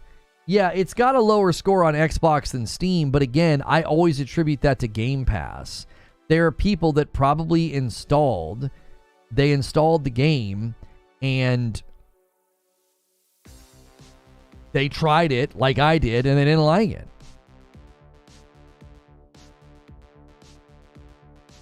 That's an advantage to Game Pass, is you can try a game that you would never like. It's why Lies of P has its lowest score on Xbox. There were a bunch of people that probably got the crap smacked out of them at that first guy with the Billy Club, and they were like, F this game, uninstall 1 star. It's not a great representation of the game's quality. Game Pass is always going to drop a game score. That's not an indictment of Game Pass. That's actually representing a value of Game Pass. That people can jump in and try something like Indiana Jones or Lies of P that they would never try, and that's naturally going to bring a game score down. It just is. To be fair, the license did nothing for the Avengers game or the Guardians of the Galaxy, so some doubt is understandable. Well, Guardians sadly got murdered by Avengers. Avengers made everybody doubt, well, and they didn't look like the Guardians from the movie. That also hurt it a little bit. But Guardians was actually a really, really good game. And I saw a couple snapshots of gameplay of Rivals, and I was like, this game's going to friggin' crush. Like, people are going to flock to this like crazy. Now, they're going to face the same challenge that every single one of these games faces. How do you keep people coming back? They're not immune to that. They're not immune to that at all. They're going to have to think about that. And I think they can do it with characters, free characters and free updates. You know. I am curious, though. I am curious as pertains to the stuff on the thumbnail and the topics today with Destiny 2. With Destiny 2, Destiny 3, and Bungie. Do you guys think that the court case goes to court? Or do you think Bungie just says, we're not interested in doing this? I mean, I don't know if they can afford to pay what he's asking either with everything that's happened, how much they've had to downsize. I mean, you can't just like write a check for $45 million. I don't know if Sony's a part of the lawsuit as well, I believe. Numbers on a free-to-play Marvel game this early don't mean much. The retention means more to me than the high numbers. The retention is what matters more to me, Eugene.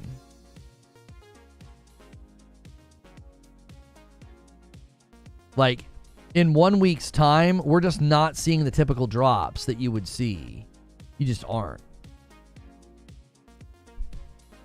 Hang on. Let me just switch the cap card here.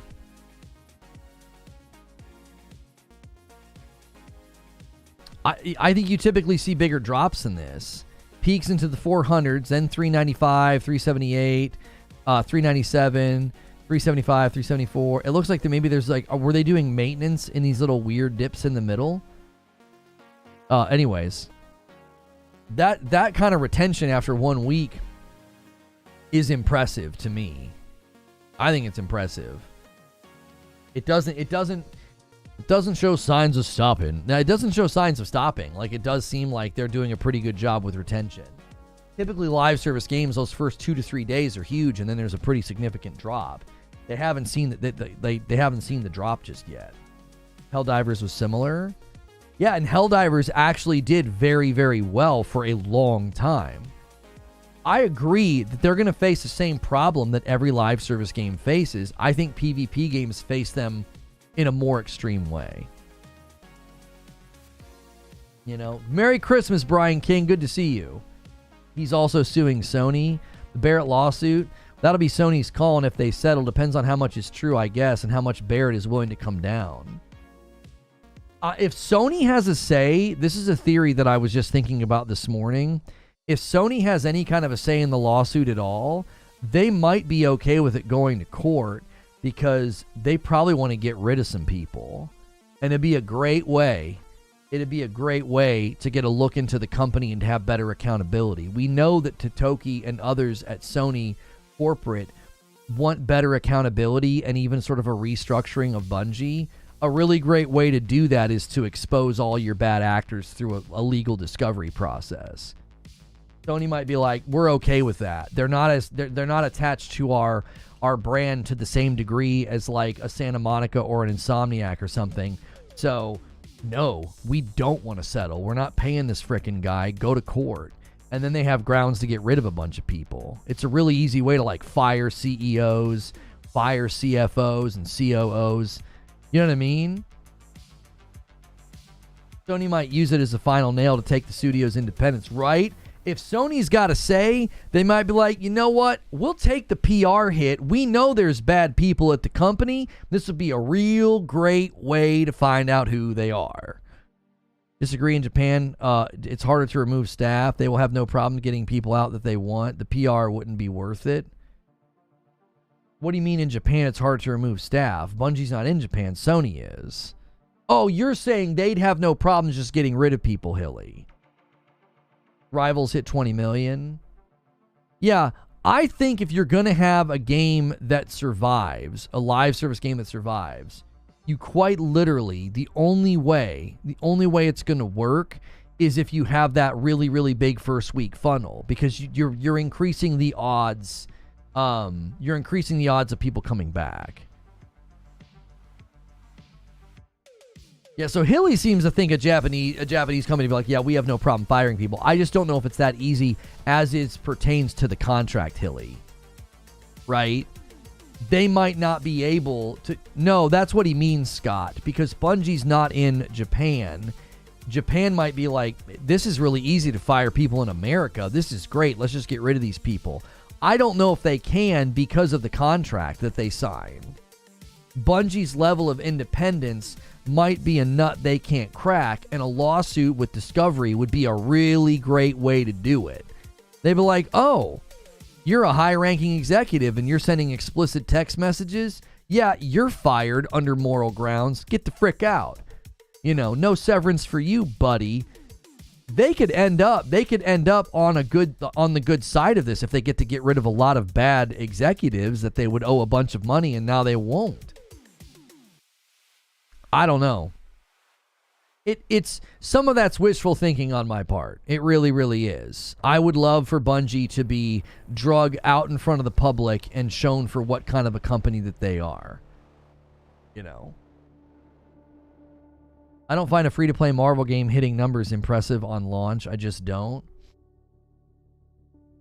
Well, if it's not impressive, Eugene, and it's not enough of a protective barrier for them to survive, then what sort of a chance do you think a game like Fair Games or Marathon has? Isn't Chris bad too?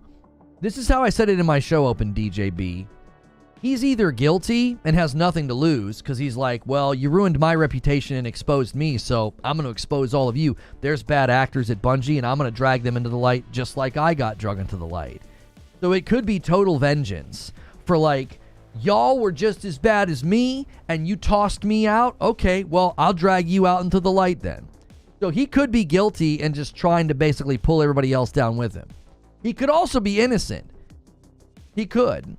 And a bunch of benign interactions could have been used against him to ruin his reputation and his career, which is a pretty familiar playbook, is it not?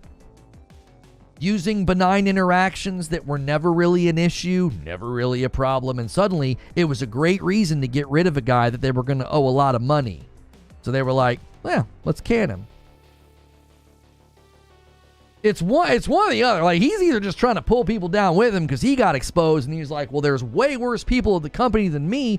You know, if he's like, I was just flirting and being kind of reckless, these people are toxic. Or he could be like, man, I didn't do any of this stuff. You know? Either way, he wants to pull Bungie out into the light, which sometimes you find unlikely allies in life. And I'm kind of cheering for him from the sidelines. Like, get him, dude. Pull him out. Storm with a VIP in 37 months. Thank you so much. I always said this about the group of streamers and the company, and I've always said this about the group of streamers in Rare Drop. I always said they'll eat each other. If just one person pulls at the thread of their sweater of lies, they'll all eat each other. They'll turn on each other. That's kind of what's happening with Bungie. Barrett's like, oh, okay, if that's fine, I'm coming for you then, right? What about it isn't a great defense? That's not his defense, Fuzzy. I'm just saying that could be his motivation. His defense is not, you were worse than me. I'm saying internally, his motivation could be, well, you outed me. I'm nothing compared to the people at that company. He might be like, well, my reputation's unsalvageable. I'm going to pull them down with me. And he could have grounds to do it if they didn't handle his firing properly. And he's got the money to do it. The average person can't do a lawsuit like this. They simply can't. I couldn't afford it. I would have run out of money before it even made it to court. I would have just bankrupted myself. Yo, could we get 40 more likes on the video? Great turnout today. As you guys come in, we've been talking about a variety of things. Destiny 2's declining player numbers. Destiny 3, the Christopher Barrett lawsuit against Bungie. We've also been talking about Marvel Rivals and other live service games and how they could possibly survive. 100,000 active on Steam alone would be impressive after 12 months. I can't see that. 200,000 players in total, sure. COD's downfall is COD itself. It's a rental game anymore. I don't think COD's in any bit of a bad spot, are they?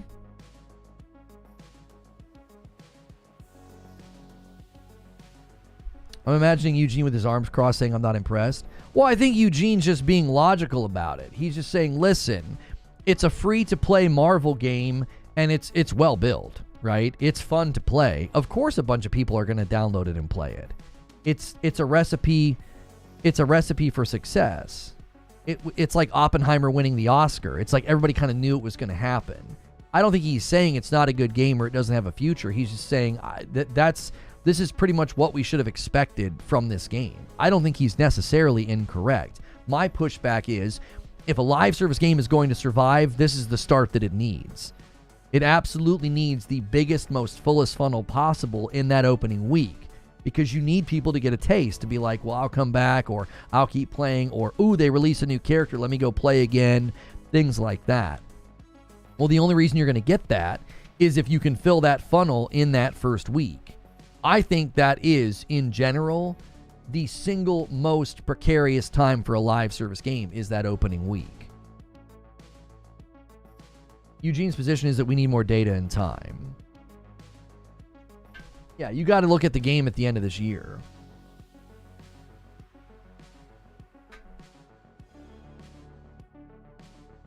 They have a bad anti-cheat, billion-dollar company. Yeah, it seems like Call of Duty's falling on hard times because of, well, at least publicly and with streamers, because of the anti-cheat. COD lost 100,000 players in the last 30 days, only on Steam. That's a huge dip. What do you mean? So their player peaks are 100,000 players lower? Are you saying that it normally doesn't fluctuate like that? Is the cheating running people off? Is that what you're saying? Steam players dip off Call of Duty way faster than console players every year. That's what I'm asking, Dark Kako. Is this normal? Is this just normal behavior for that player pool? The irony of Black Ops 6 being so bad and everyone quitting COD is hilarious and prove how entitled gamers are. Soon as they make it free, now it's bad.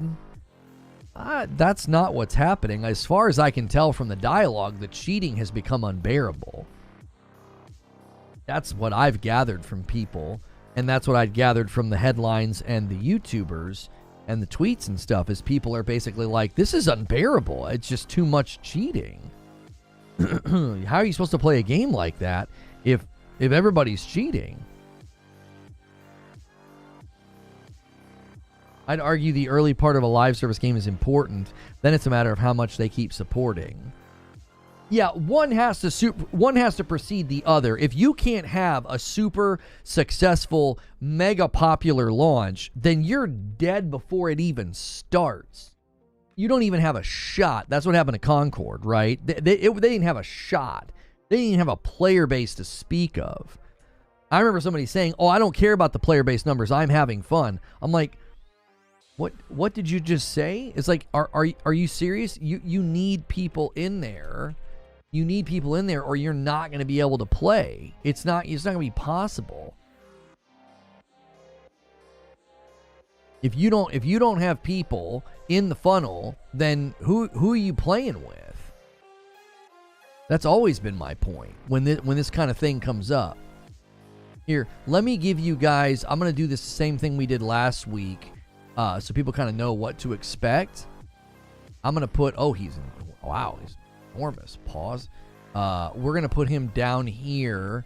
This week's goal, we'll do some Jackbox this Friday. There we go. We'll do Jackbox this Friday with Hilly if you guys hit the goal. That's always a fun time. And then obviously we'll do a Madam stream that Friday night, and we'll think of something fun to do with her as well. There we go. Can't believe they can't develop a good anti-cheat. Honestly, I've not experienced cheating like they speak of at Fourth Prestige. Maybe they just put streamers and cheaters on 6+ hour a day guys on a virtual island. How many casuals can tell if someone's cheating? Well, I think a lot of the times cheating becomes an epidemic of suspicion. Everybody that kills you, you're like, I don't know if that was a good kill or not. That guy might have been cheating. Like, that always happens in these situations.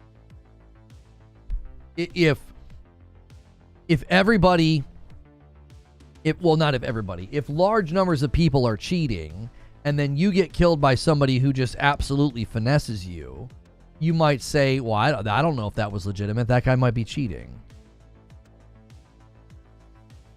Is it copyright infringement if we replace the bald Jackbox guy with bald Lono? No, I don't know if you'd be able to tell it's me, though. It's just a bald head and some eyeballs. You know what I mean? El Unico Cocho says, I'm always on the top of the leaderboard. Where are all these cheaters they speak of? Okay. I'm just going to tell you my experience with this topic, and maybe you guys will see what you're doing. Over the course of the last 10 years, anytime cheating comes up, there's always the people that are like, I ran into a cheater almost every other night last night. And then there's the streamers who you can see the evidence in their streams that they're commonly going up against very clear cheaters. And there's always the guys in chat that are like, I don't know. I don't run into them. I don't know. That clip didn't look that sus to me. I've always experienced this. Like, there's always folks that sort of want to act like that cheating's not an issue, or that maybe I remember watching incredibly blatant cheating gameplay, and I would still have people in my chat being like, I don't know, that doesn't look that suspicious to me. Right? I don't know what to tell you. I'm not sure why this happens. I don't know if maybe you're just getting really, really lucky. Maybe your ability to deduce cheating behavior is really bad. You know, I've literally sat in streams with people and looked at footage and been like, you can blatantly tell this person is cheating. And they'd be like, I don't know, dude, looks pretty legit to me. I think there are people that sometimes are like, they can't tell. You know, it's like bugs and glitches in a video game. There's always the not me guy. Every single time, there's the not me guy in the chat. Well, not me. I'm not having any running fine for me. You know, I ran into that left and right with Black Myth Wukong and dropped input. So I'm not having any problems. Oh, okay. It's been documented. It happens, but people will tell you that it doesn't happen to them. Like they think their console or their computer is special or something. It's the kids that, like, how the frick did they kill me? But honestly, I don't know how to tell. You know what, Matthew? I'll be honest with you. I'm probably the same at this point. I'm 43 years old, and I'm not going to be bothered to check every kill cam. There are guys that are just going to smoke me, and it's going to feel like somebody's cheating. And then there's going to be guys where, like, you can clearly tell when you watch the kill cam. Right? There are obvious cheats, like when someone's tracking you through the wall, or they're snapping and shooting through walls and stuff. But then there are times where, like what you're saying, it's just like, I'm not going to be bothered to check every kill cam. But it's like, because I'm at such a low skill level now when I play those games, I'm adequate. I can run around and I can get a decent amount of kills. But the minute you put me in a lobby that gets sweaty, I'm just going to get annihilated, and I'm not going to be able to tell the difference between a high-skilled player and a cheater unless I take the time to watch every kill cam. Well, and who wants to do that? Now you feel like you're in the review booth of a football game, or like we're just reviewing every kill. Could it be because some players are so bad they're not in the same pool as the people who cheat? I mean, I wasn't going to say that, but I definitely think in the realm of the cheating discussion in games like Call of Duty, if you're not pulling really, really good KDs, you're never going to meet the cheaters, because the cheaters are dropping 3 and 4 KDs and above. And so if you're typically dropping a 1 to 2 KD, you're gliding underneath them, because skill-based matchmaking is going to constantly pull them up out of your hemisphere. Oh no, chilling in bot lobbies. Homie, I get to typically play one good game. and it's against bots. And then they're like, well, you're really good. You got a 2 KD or a 1.5 KD. And then they throw me into lobbies where I just get farmed. And I'm like, you know, I don't like these games enough to put up with this. I don't. I like them casually, right? It's like, I don't mind a casual game of checkers. I would never sit down and play checkers against a master where he beats me in 4 moves because it wouldn't be fun. I would be like, skill issue, get good at chess. Well, no, I like it from a distance. I don't, you know what I mean? I'm not going to grind out 10 games of chess against a chess master, losing in 4 moves every time, being like, I'm really learning a lot here, you know. Once you put me in those lobbies and I'm getting farmed by the dudes that are like snorting G Fuel off their finger and they got their ninja headband on and they're bunny hopping around every corner, I'm good, bro. I'll go play something else. I'll go play Overcooked with my wife or something. I don't need this. I don't need this kind of stress in my life. PvP's not for old people. That's what I'm saying. Some of us have just admitted defeat. We're just too old. You know, we're just too old. I'm not interested anymore. My reflexes aren't what they used to be. It is what it is. You know, I'm having to read fine print by lifting my glasses. That's just where I am, and that's fine. It's fine. I get a whole lot of enjoyment out of other games. Yeah, I'll go play Princess Peach, you know? If I'm telling you, once you stop caring about that and you're just like, I'm a casual dad gamer, I bet you'll have more fun. You know, I don't care about KD, trophy count, none of that. I'm just here to have fun, bro. I'm just here to have fun. And I'm not about to be playing some game where I'm just getting farmed in some guy's montage. Because the game's like, well, you got enough kills, you know. You got enough kills to know that we know that you're not a literal trash can. So the minute I'm not in the trash can bracket, no, I'm not. It's over for me, dude. I'm in my prime, right? It's just always gonna happen. They put you in that first game, and you walk away with a bunch of kills, and then skill-based matchmaking is like, well, we have ourselves a good player here. And I'm like, no, I'm mediocre. Please don't. And it's just, and then it's over. It's over at that point. Yeah, I need age-based matchmaking. Come on. You know? Put me through a reflex, you know, a testing of my reflexes test, and put me with the guys that are all like that. You know? Put me with them. That's what I say. Won't go above level 4 difficulty in Helldivers, this man. No, I think we were always hanging out in level 5. That was typically where we were hanging out. Yeah. Yeah, put me with Grandpa. Let me play against Grandpa. You know? That's what I want. Give me Grandpa, and I'm good to go. You know? That's all I need. Let me play against Gramps. You know? Yeah. Let me get those grandpa lobbies. That's what I'm saying, dude. That's what I'm saying. Do like a reflex test, age test, you know? Can you connect me to a nursing home? That's my speed now, bro. I'm also just not really, even when I have a good game, it's also, there's a ceiling on how much enjoyment I get out of it. After a couple of good games, like let's just say that they didn't put me in the bad lobby. After 4 or 5 good games or fun games, I'm good. I'm like, this was fun. I'm ready to go do something else now. You know what I mean? I'm to that point now where like there's just a ceiling on my enjoyment. It's like, yeah, I've had enough. You know, I can see Lono talking smack to a grandpa. Yeah, you know, I would tell him to go take his dentures out. So you stop flapping them gums. You know?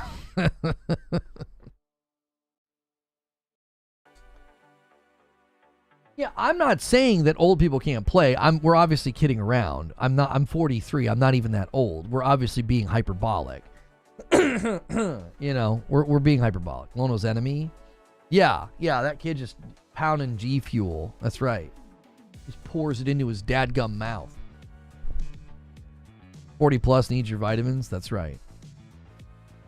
Right. Yeah, Grandpa Gaming out here hitting snipes. You know what I'm saying? You got to watch out for that guy. He knows what he's doing. Don't forget to drink your Ovaltine. Guys, don't forget to hit the like button. Don't forget to hit the like button. Thanks for hanging out today. We need 13 more likes. Also, don't forget to renew those memberships or Super Chat or gift memberships. Those are great ways to support directly. We're not going to have a stream in the middle of the week, obviously, because it's Christmas. Tomorrow will probably be a short live stream, and then the day after Christmas, I'll probably just hang out with members. It's a great reason to be a member to the channel, so on weeks like this, you don't miss out on all that extra content. After you turn 35, players should be able to skip skill-based matchmaking. I don't know, dude. I don't know. There's guys my age that can still throw down and put up crazy kills, so I don't know about that. You don't want those guys being able just to stomp the living dust out of all of the lower skilled players. That would not be good either. There's a balance, right? There's certainly a balance. If you don't protect, the bottom barrel players, they'll all just walk away, and there's a lot of them. You got to be careful. You really got to be careful. If you can't lose entire percentages of the player pool. I think a lot of the times with skill-based matchmaking, I think they bank on the averages. They know that the higher the skilled player, the more likely that they're not going to quit. They're just going to keep playing. Does that make sense? The lower skilled player is more likely to quit. The reason they're more likely to quit is because they don't have as much skin in the game. They've not been practicing. They've not been playing. And when that happens, it's like this delicate balance of like protecting the lower hemisphere because they're more likely to quit, and you're okay with being a little less concerned about the upper hemisphere because they're less likely to quit. They're just playing the odds at that point. That's all they're doing. The odds are in their favor that if you're a player that can throw down 2 and 3 and 4 and 5 KD, like, the more skilled you are, well, the more likely you're just going to keep coming back because you're like, this is my game. I'm really good at it. When you're on the lower hemisphere of skill, the likelihood of you coming back probably goes down. The further you go down that skill level, the likelihood of them leaving is probably increasing every percentage that you go down. That would be my assumption, and that's how they're just playing the odds. They're just playing the number. It's a numbers game at that point. The real secret for a PvP game is making losing fun. Games like Overwatch tapped into that, and Marvel has it at the moment. I think that's subjective because the one game, Paul, that we won at the last minute, to me it was indistinguishable from winning and losing. It just felt like a meat grinder. They had pushed us back into our spawn, so it was difficult to come out of spawn and not get farmed, and we won at the last second. It doesn't feel winning and losing at that point to me becomes indistinguishable, and that's when I'm not having a good time. We farmed on the first game. Hilly and I farm on the first game. Second game, we actually still won. We won both games. I was the MVP in the second game, and I was probably having a worse time in that game. I was.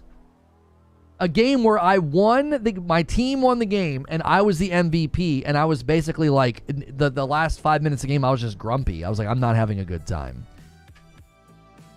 Yo, a $10 super chat tip from Rush. He says, been lurking since Wrath of the Machine days. Happy holidays. Thank you so much. You guys have been so generous today. We're almost at 300 likes. Y'all are the best. Keep it going. Super chat goal continues to pop. You guys make that confetti, and then I turn around and gift members as well.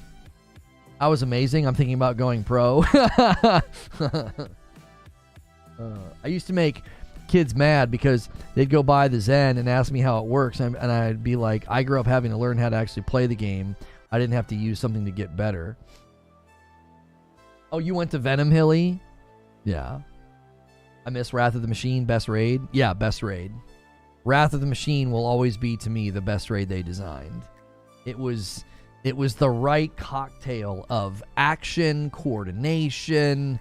The players could be empowered to do big dips. Yeah, Wrath of the Machine was really, really good. They could literally launch a game just called Destiny Raids, and it would just be every single raid they've ever made and nothing else, and it would be worth buying. It would be. They basically have already done that in the base game, so maybe not. Maybe I'm overstating the quality of those raids, because they've kind of done that, right? They've kind of recycled every single raid except for Wrath. That's how good Lono is. He whoops butt and is unhappy. I've just always felt like that style of PvP, that's why I call it a meat grinder. I can't tell the difference between winning and losing. I'm basically doing the same thing. I'm running to a point, getting a couple kills and dying. Running to a point, getting a couple kills and dying. Running to a point, it's like, it just feels like a static experience to me. It's like, did we win or did we lose? Does it really matter? I didn't do anything that different in either game. I didn't feel like I did anything different in the game that I won and in the game that I lost. I felt like I had basically the same exact experience. Now, I'm not being reductionist in saying that that's all the game offers. I'm saying that's how I experience it. If you play those games, you're like, oh no, dude, I made some big plays, some clutch stops. I had a great ult. I had great positioning right there at minute 7. And they've got this guy on the team. I need to switch to a player and run counter whatever. You know what I mean? So it's like, you go deeper than that. For me, my surface level engagement with it is, I'm like, I'm not having a different experience no matter if I win or lose. I'm spawning, running out, I'm alive for a certain amount of time, and in that amount of time, I may get a kill or two, and then somebody eventually gets me. Wash, rinse, repeat. Wash, rinse, repeat. And after I do that for about 20 minutes, I'm like, yeah, I'm good. The second game was a mess, I agree. Like, we kept coming back over and over and just holding the line. Yeah, no pun intended, right. And there are people that love that. Talking about Marvel Rivals, yeah. There are people that would have loved that game, Hilly, because I made some killer plays and positions, and that's why we won. Like, I put that turret down in 2 different instances and quite literally annihilated the team, which is why they fundamentally lost. Had I not done that, they would have won, because they would have been able to keep moving the position. And people that like those kind of games would have walked away from that game and been like, I'm the man, and they'd have been very proud. I walked away and I was like, yeah, I'm good. I don't ever want to play this again. Unless you guys want to put together some mod squad where everybody knows what they're doing and we roll for a couple of games. And even then I'm going to get bored really quick. Really quick. Played a couple of games with Punisher and had fun, but it got old quick. Yeah. I remember when we would put together a team for Gambit in Destiny 2. And without fail, we would win game after game after game. And by around the 3rd or the 4th game, I was just like, yeah, I'm good. I'm good. I would just kind of mentally check out. It was like, we're just rehearsing the same formula. You just end up rehearsing the formula of go here, stand here, shoot this, shoot that, blow that person up. Here comes somebody, right? And especially when you have players at a high skill, it was just like, I'm not doing anything here. What's interesting too is I would run a content loop of grind for like a weapon and just run it and run it and run it and run it and run it and run it until my fingers would fall off. And I would just keep going. But in an environment like Gambit or PvP, it just never really worked for me. It never clicked. It would always hit that point of, I'm good. I don't want to do this anymore. And I don't know what it is. I don't know what the difference is. To me, it could be that there's loot dropping. It could be that there's other players involved. There's a variety of things that would probably add to the monotony. But yo, good morning, Goddess. How are you? Did Mash do 250 bombs today? No, he just did the one. It's still hanging out at the top of the chat. 50. The bigger gifted bomb you do, the longer it stays up there. Yeah. Isn't that essentially what grinding is? Yeah, I just think it's different, Zinthos. I don't know what's different about it, but it's different. I don't know. I'll be honest. I wonder if even now I would dislike it in both instances. I wonder if right now I was playing Destiny and grinding for a weapon, if I would just want to like just hit my own head with a 2x4 and be like, what am I doing? I might even have just changed as a gamer, and I'm just like, yeah, I'm just not interested in this at all. It might have extended out now from, you know, arena style gameplay, because like Destiny's gameplay loop, to me, that was always when I had the most fun. But you know, I'll readily admit I'm a very different player now, so it might not even appeal to me now if I were to try to do it. It's been 3 years since I played Destiny. It's probably been 4 or 5 years since I did anything, any semblance of a grind. You know, in 4 or 5 years since I've done any semblance of a grind. Marvel's reception is very good. It's got a good score, good engagement, good player numbers. It's off to an incredible start. It's a matter of, can they keep it? There's only so many Imago loops I can grind in a game before I get bored and I disconnect from the loop entirely. Yeah, and that always comes back to the same dilemma of you need a destination. So this is something that Destiny always struggled with. You would do all that grinding for the best thing, and there was only really like 1 or 2 places you could take it. You could grind for the god roll to then take into PvP, or you could grind for the god roll to then take into like a raid or a dungeon. And I think the solution for them has always been contextual power, and they've never really done it. And I don't know if there ever will be a game that does this, but I have always thought contextual power is the way to make a grind like that meaningful. Because then what you're doing is you're not just necessarily grinding for a god roll for the sake of the god roll. You're trying to get into this content as best you can. You are trying to get into the content as best you can. So maybe it's a new planet with new enemies and new bosses, and this weapon that you're farming for, you're not just farming for a god roll. You're not. You're farming for a particular version or element or something. And when you do that, you're making yourself the most powerful you could possibly be on that particular platform or in that particular place.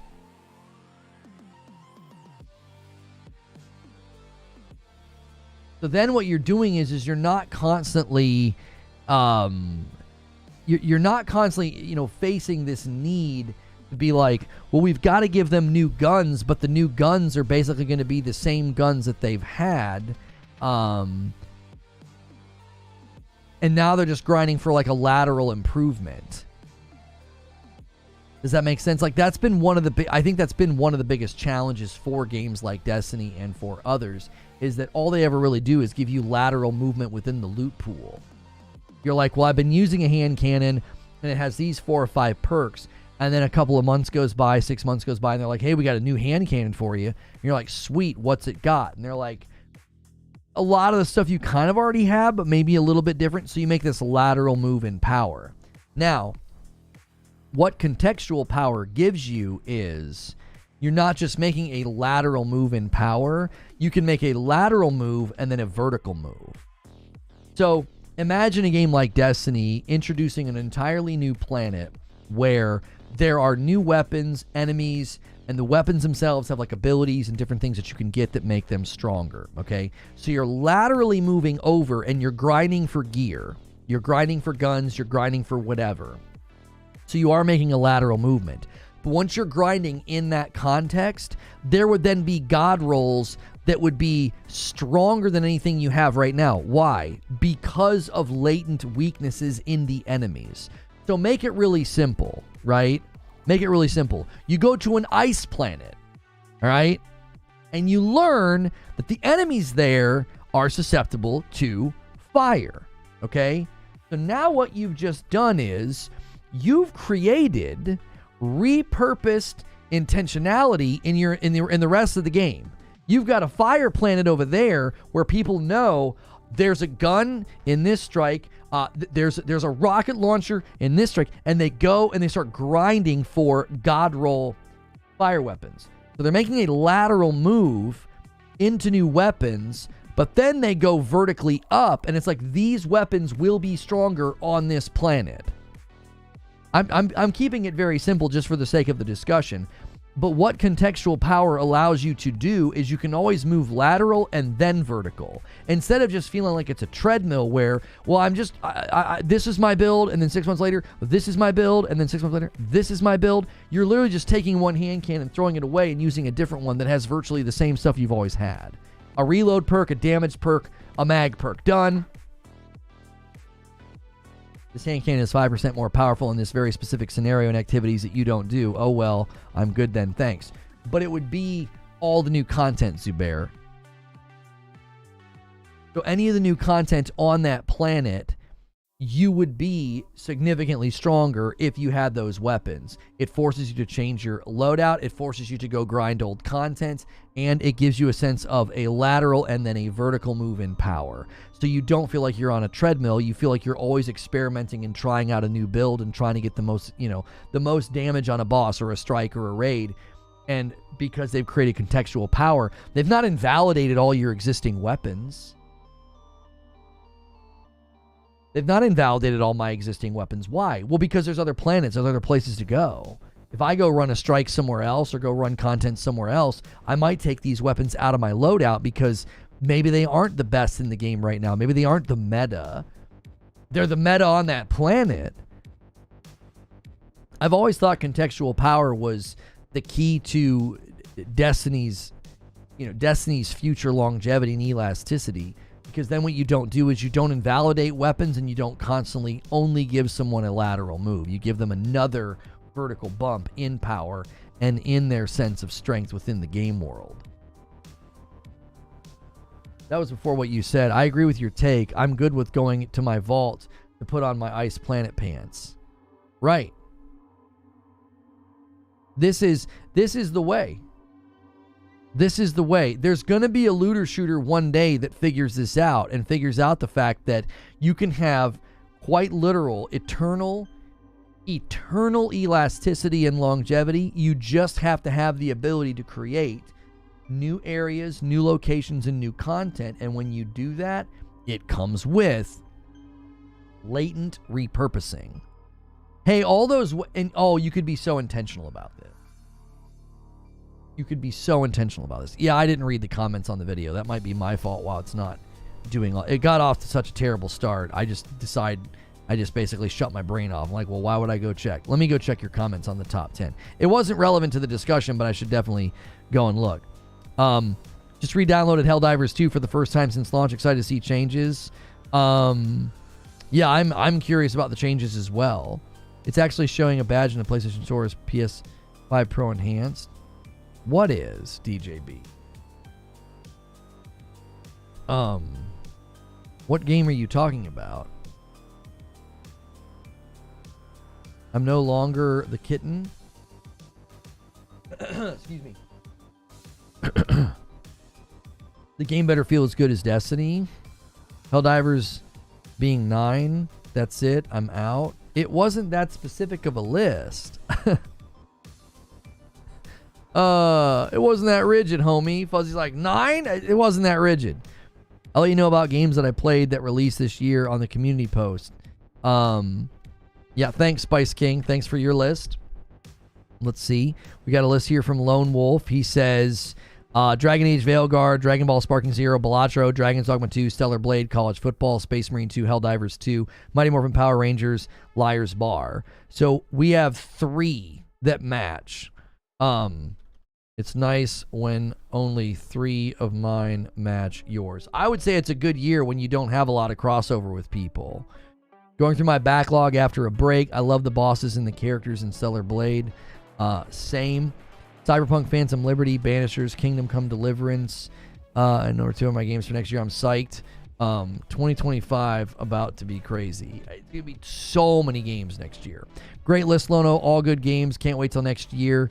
Yeah, 2025 is looking stacked. Solid list, says Omar. Definitely going back to some of these when I clear my backlog queue. Well worth it. Well worth it. Sneaky Wolf says Stellar Blade, PoE 2, Helldivers 2, Tekken 8, Black Myth Wukong. That's my top 5. A solid list. We'll see if we can't bump this video back up into life here. Helldivers for my game of the year, but only by default. Truthfully, if it was Witcher 3 for me, not sure it counts. Still good even if it's older. It's still good and worth playing even if it's older. Jack Garland says, my favorite game this year and every year is Strangers of Paradise FFO. I got choice paralysis after LAD 8 and went back and forth and played for a month. Play what you enjoy. Zuby says, for the Emperor. Indeed, for the Emperor. Hoping to get Prince of Persia for Christmas. Love me a good Metroidvania. It is dope. It is a dope game. I didn't play a lot of new games this year, but my top 3 are Astrobot, Elden Ring DLC, and Black Ops 6. Great variety. That's a really great variety. It's Chill Will says, my list is very similar, but my game of the year is Silent Hill 2. I found new love for survival horror the last few years. Nice. It wasn't for me, but good for you. Tlu 2 was one of my most played games this year. Got addicted to the no return mode. I haven't tried it yet. I actually avoided it because I was worried I'd get hooked on it.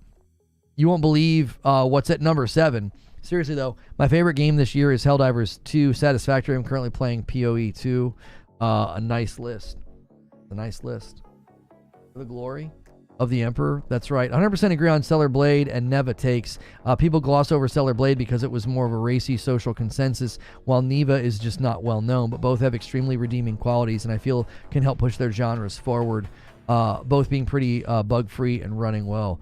Agreed about the bug-free element. Yeah, there were like I didn't have any issues with Stellar Blade, I don't think, ever. Silent Hill, Shin Megami 5 Vengeance, Metaphor, Persona 3 Reloaded, FF7 Rebirth. A very different list than mine. You love to see it. Swapped out my keyboard, so now I type way faster. Great lists here from Edward Hulse.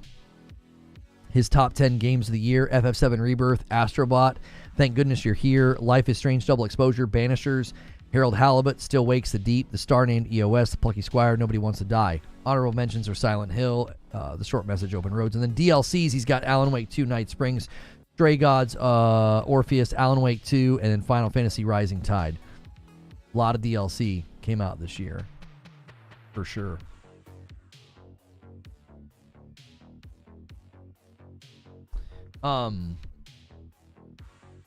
No more going into games and having to find some setting like it is now when it happens. Complains about cheaters that almost disappear. What are you talking about, Juby?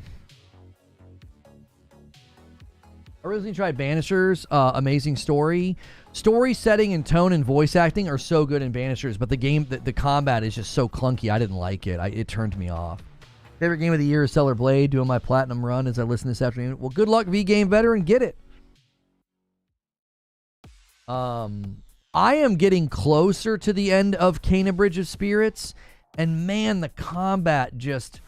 I would love for them to do a sequel and really improve the combat, because it's such a charming game, and it's so satisfying and fun, but there are times where the combat is just like, man, it's tilting for all the wrong reasons. It's not that it's hard, it's that, like, they just put things in there that are...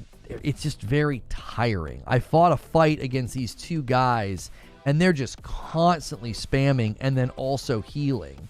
So you have to, like, bum rush one of them and just beat the tar out of them quickly to kill them.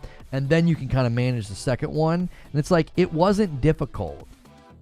It's not like a Sekiro fight or an Elden Ring fight where, like, you're like, okay, I'm missing my windows, I'm missing my parries. It's just like, good golly, they put some stuff in there. It's just like, it wasn't even a boss. It was just these two guys. Like, some of the bosses I find easier because it's one-on-one. And it was like, you get those two guys going like that, and I would whittle one down and he'd heal, and I'd whittle the other down and he'd heal. I'm like, what the frick? I'm like, how am I supposed to do this? So finally, I just bum rushed one of them, I was like, it just wasn't satisfying. You know, you can sense some of the inexperience in Kane and Bridge of Spirits with how they decide to make things more difficult. It feels a little like some of their inexperience is showing. I hope you like my list. A lot of great games came out this year. Favorite game was Final Fantasy VII Rebirth, but I can fully agree that Astro Bot deserved Game of the Year. I need to go back to Kana, but that's the fight that made me put it down, beat it, and then was like, I need to take a break.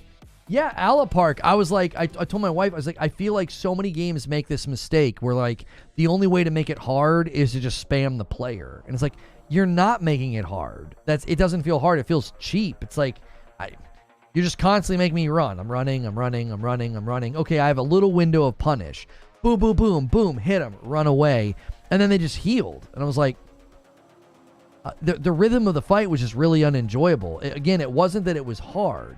The enemy's attacks were easy to get away from, but they would just spam them, have this tiny window of punish.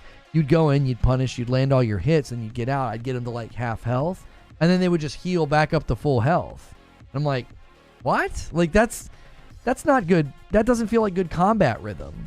You know, if you're going to have small windows of punish, so be it. That's a style of fight. That's a style of boss design. That's okay. But if you're going to have small windows of punish, you can't let the enemy constantly heal themselves. And it wasn't just once.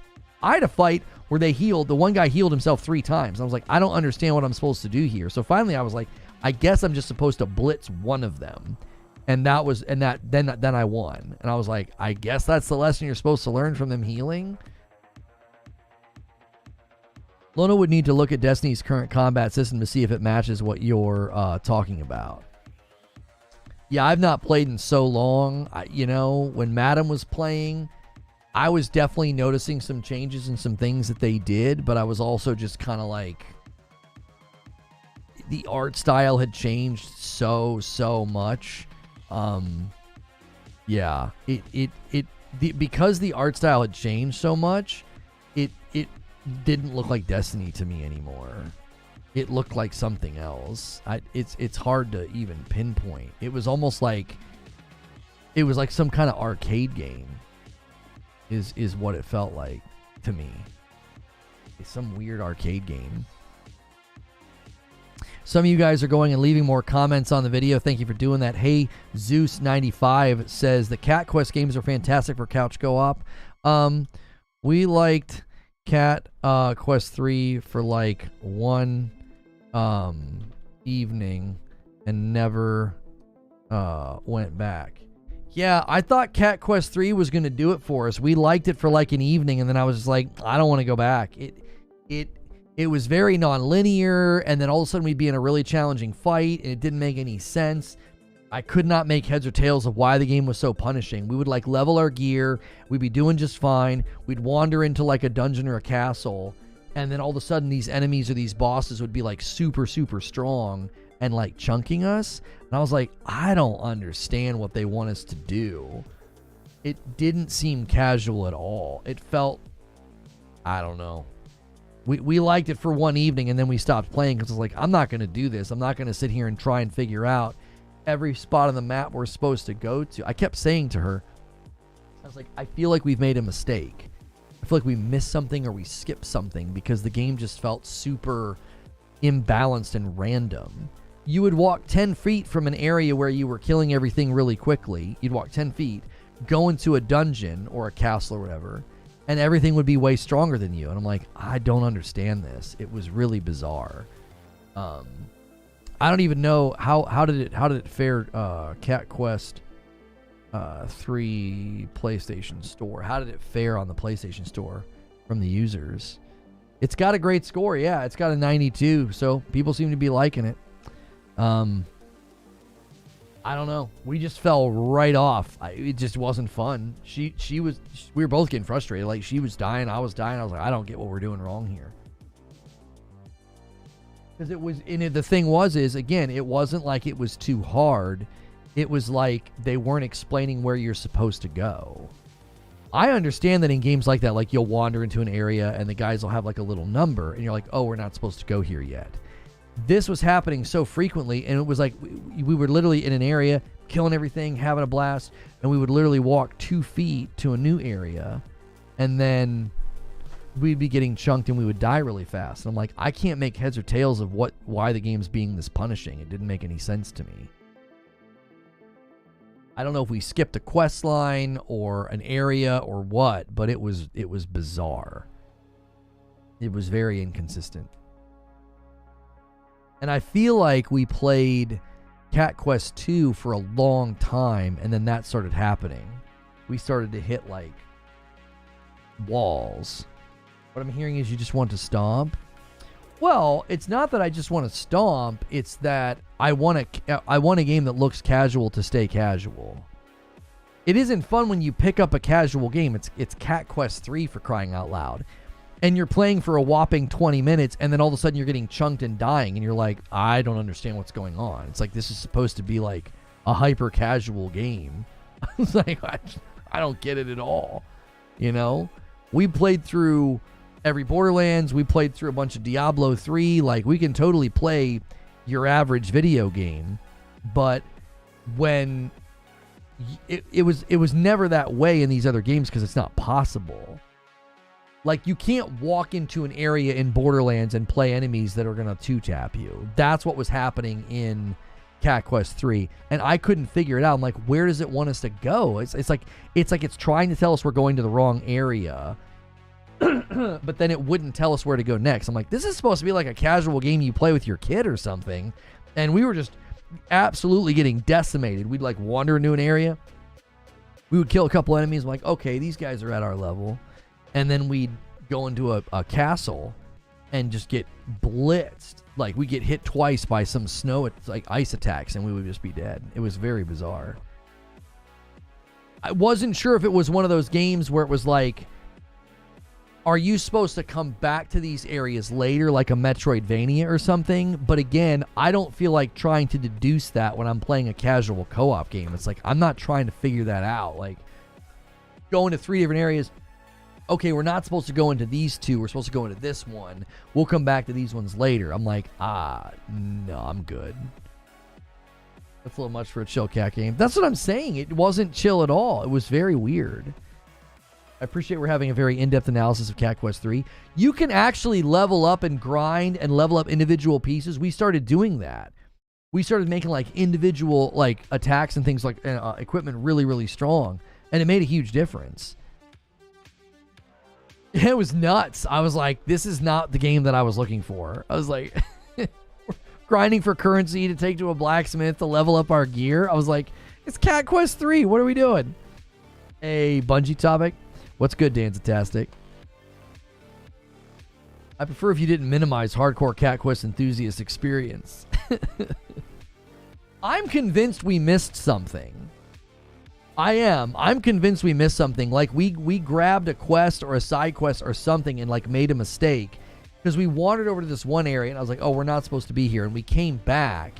And ever since that point, it was like the game, I don't know if it glitched or if it was a bug or what, but, like, we wandered off to this one side, and I was like, oh, we're not supposed to be here. I was like, let's go back to where we were. We go back to where we were, and then everything was like that. It was super inconsistent. You'd go into a dungeon or a cave, and it would be at your level, and you'd walk 2 feet, and then all of a sudden you'd be fighting something that would kill you in 2 shots. And I'm like, I'm not sure what we did wrong, but we messed something up. Yeah, we played on PlayStation. Yeah, if you guys missed it, we talked about how Destiny 2 is in decline with its player-based numbers. We talked about how the more Bungie employees have been absorbed into Sony. And we also talked about the Christopher Barrett lawsuit seems to be going forward. And I've continued to say that I think he knows that they don't want to go to trial and that they will settle because they don't want to go through discovery. That's what I think's going on. Spell Brigade is a survivor-like online co-op for 1 to 4 players. Team up with your wizard friends and slay hordes of dark creatures. Complete team-based objectives, unlock new upgrades. Yeah, this looks good, but it also is it's online co-op, which means I'd have to buy the game twice. Yeah, I'm never going to take that risk to go through. I'll put that in games to wish list and radar. We can include that in one of the show opens. That does look good. It's incredible. Yeah, it's just such a shame. I'd have to buy it twice and have 2 PCs set up in the living room just to play it. And it's like, I've got PlayStations for that. I need a lot of these games to start coming to console. These little co-op, bullet hell survivor games, these little rogues, they look fun, but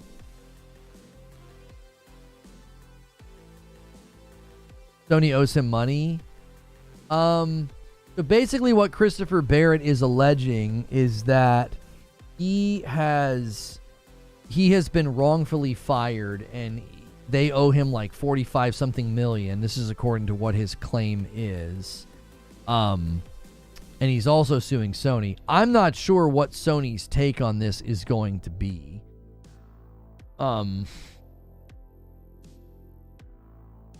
After a few games, it replaced Liar's Bar in my top 10 list. Oh, a few runs. Wow, it jumped pretty high on your list then. I'm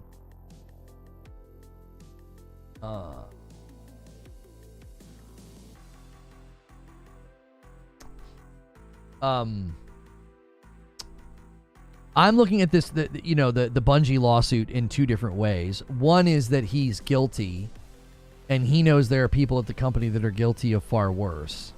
And he's like, well, if you're going to ruin my reputation, I'm going to drag all of you out and expose you for what you've done, right? Or he's innocent, and he's trying to clear his name while also exposing far worse people in the process. It's one or the other. In either case, right?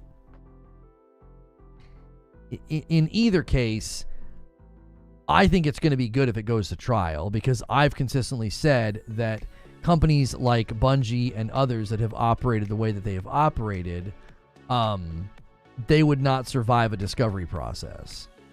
They wouldn't.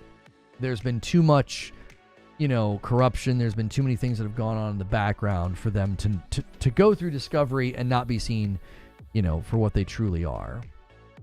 And so we were kind of talking about it this morning and even kind of theorizing that, Sony could see this as a great opportunity to get a look behind the curtain and get rid of the bad actors so that then they don't have to pay them. There is a possibility, there is a potential likelihood that Sony is aware that Bungie, has got people working at the company that aren't great.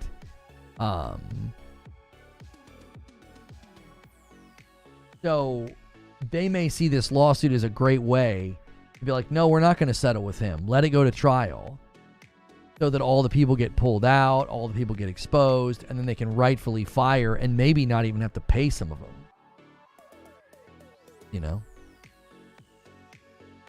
He was buying cars with Sony money.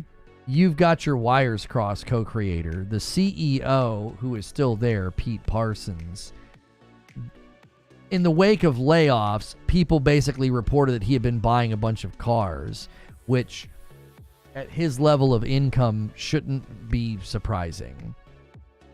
It shouldn't be surprising that he's out here buying cars, especially after the deal. After they went through the merger, like, he gets this influx of, of some cash, and he goes out and buys some cars.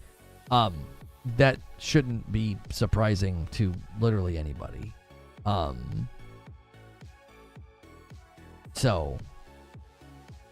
you're crossing your wires. Barrett wasn't doing that. Barrett wasn't buying cars or anything like that. He was accused of using his position of power to basically flirt with women at the company, but also indicate that he could help them advance.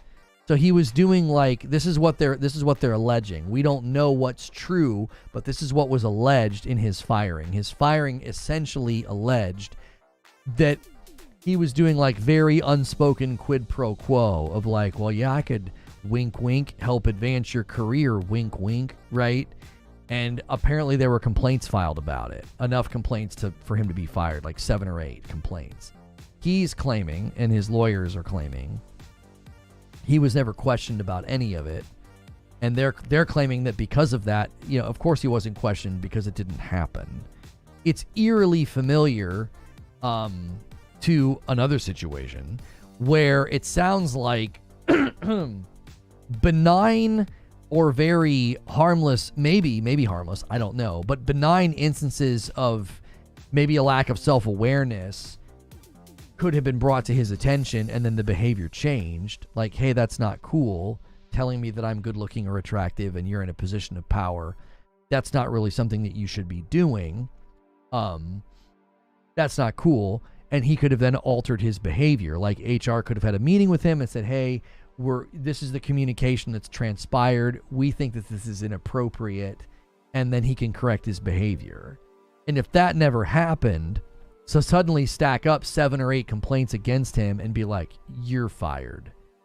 That does seem to be eerily familiar, that the guy's unaware, no one ever says anything, and all of a sudden he gets blindsided by a bunch of claims of like, and a lot of the claims did seem to be like he would just tell them that they were pretty or attractive or something.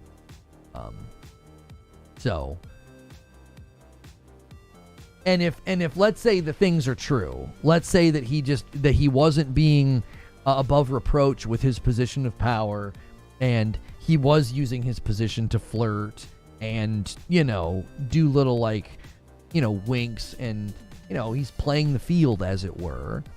I'm not sure if YouTube chat has just completely and utterly died, but nobody's saying anything, and I don't know if this is that interesting for everybody to lurk at the exact same moment. Is YouTube chat dead?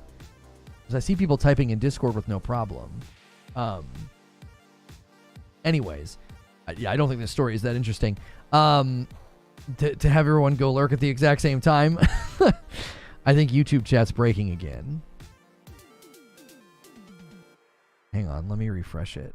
It's just nobody's talking. There's no way that many people just went dead quiet at the exact same time. Test, refresh, I'm here, test. Why does that keep happening? It's like you guys all agree. You're like, all right, everybody stop right now. It's like, okay. It just freaks me out because YouTube chat acts up so often. I think that something's happening. So they had 45 million reasons to want to get rid of him, but it does seem like particular set of allegations are the go-to tool set of Bungie. Yeah. That was what I thought, Creature. I was like, well, let's say that like what they're saying is true. Maybe he did this. Maybe he lacked self-awareness. Maybe he was, unaware that, hey, when you're in a position of power, there is an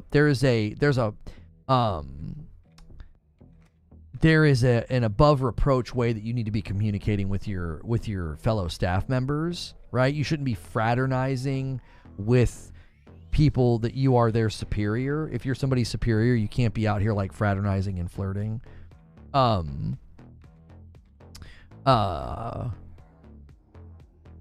And this is why I said they should, if they're going to look into the company and like the ethics of all of this, they should also look at the fact that Bungie employees have been regularly dating content creators within the Destiny world, dating and then subsequently marrying them, which is a huge conflict of interest when you look at how many of those people, how many of those women were specifically involved in spreading lies and false claims against somebody who was more successful in Destiny content creation than them.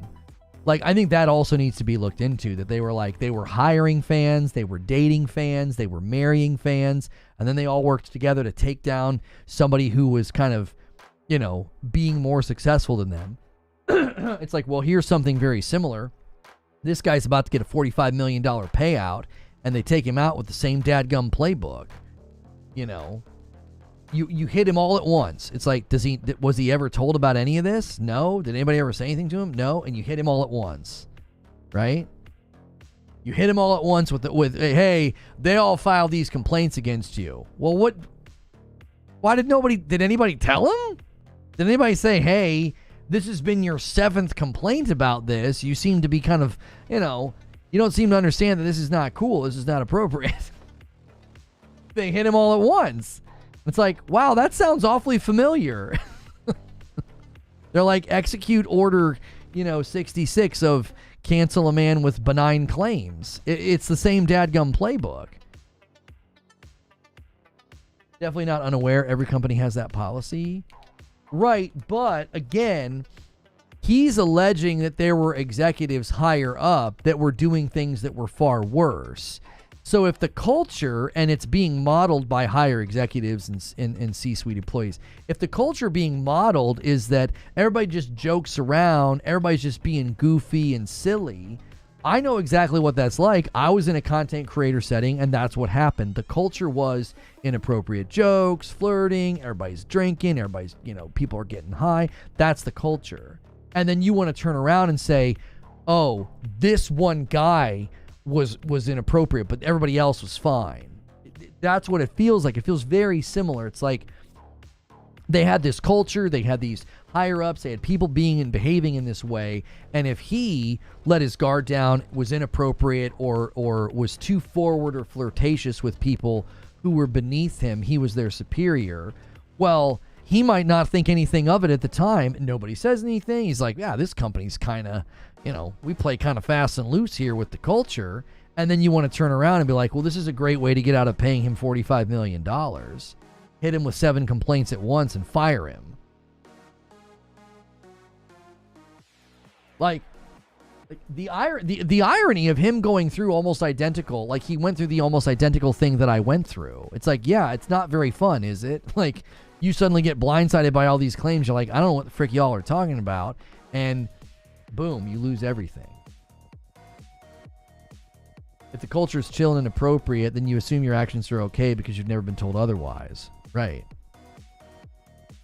Here's the thing about their case. If they're alleging that he was never confronted or questioned on these accusations and claims, I would imagine that that's true, because Bungie could prove that extremely easily. There's a paper trail anytime you're reprimanded for something like that. You bring him into HR, issue a warning, he signs something. If that paper trail doesn't exist, then the lawsuit will get real interesting. Because they could shut that claim down in a matter of seconds. They could literally send all that to the judge and say, this case has no merit. It has no merit. Their primary allegation is proven false. Look, he was warned multiple times. And after so many times, we were like, you got to go. Do you know what I mean?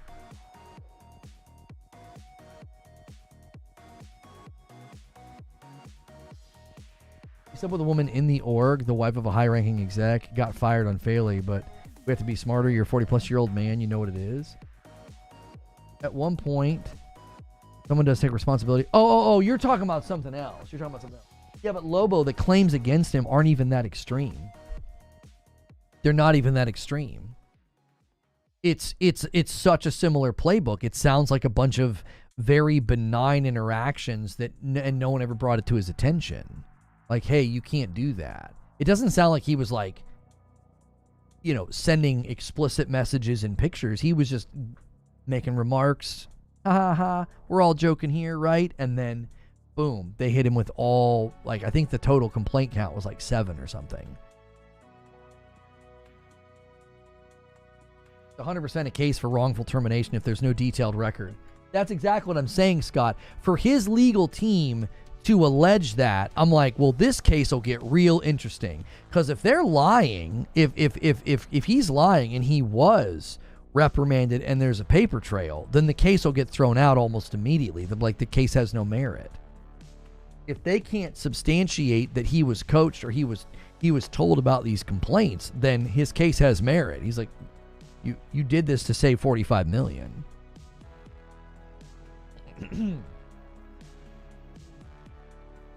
If I'm banking millions, I'm being a bit smarter is all I'm saying. We got to be smarter. I'm speaking in general. Sometimes you're not banking millions, Lobo.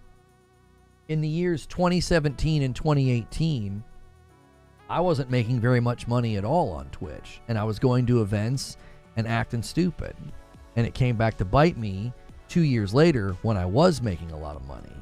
And that's what prompted the cancel. Like, nobody cared when it was 2017 or 2018 and I was a nobody and couldn't pull big numbers. Nobody gave a frick. Nobody gave a frickin' 2019 either. End of 2019 into 2020, I became a problem. It was like, oh, he's too successful. This is wrong. Then all of a sudden it mattered.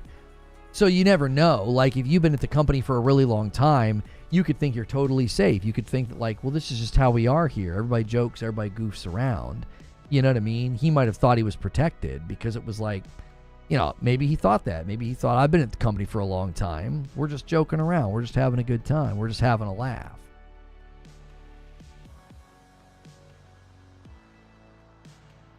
So,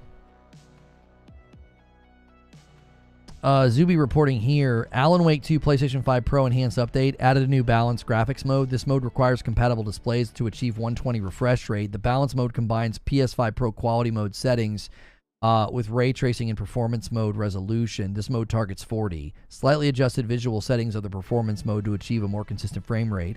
Quality and balance mode, adjusted ray tracing settings to achieve a less noisy image. They added an option to toggle PSSR off or on. I don't know if that's a new update or not.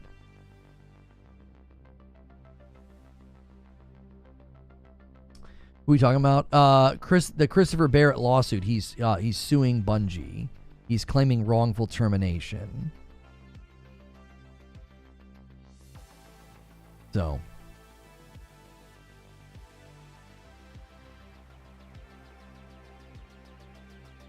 that's old. Yeah, I think that might be old. I don't think that's new. He's tweeting it like it just got pushed out, but I think that's the update that they already pushed out. I think we already reported on that last week. Excuse me.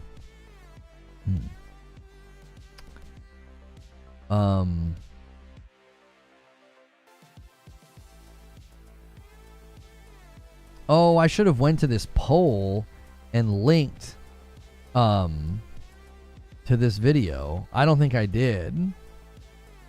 Yeah, I should have linked to the video. The poll is suddenly getting all this interaction from this morning. Hang on. Here we go. We might get some people. I didn't see this. Live discussion.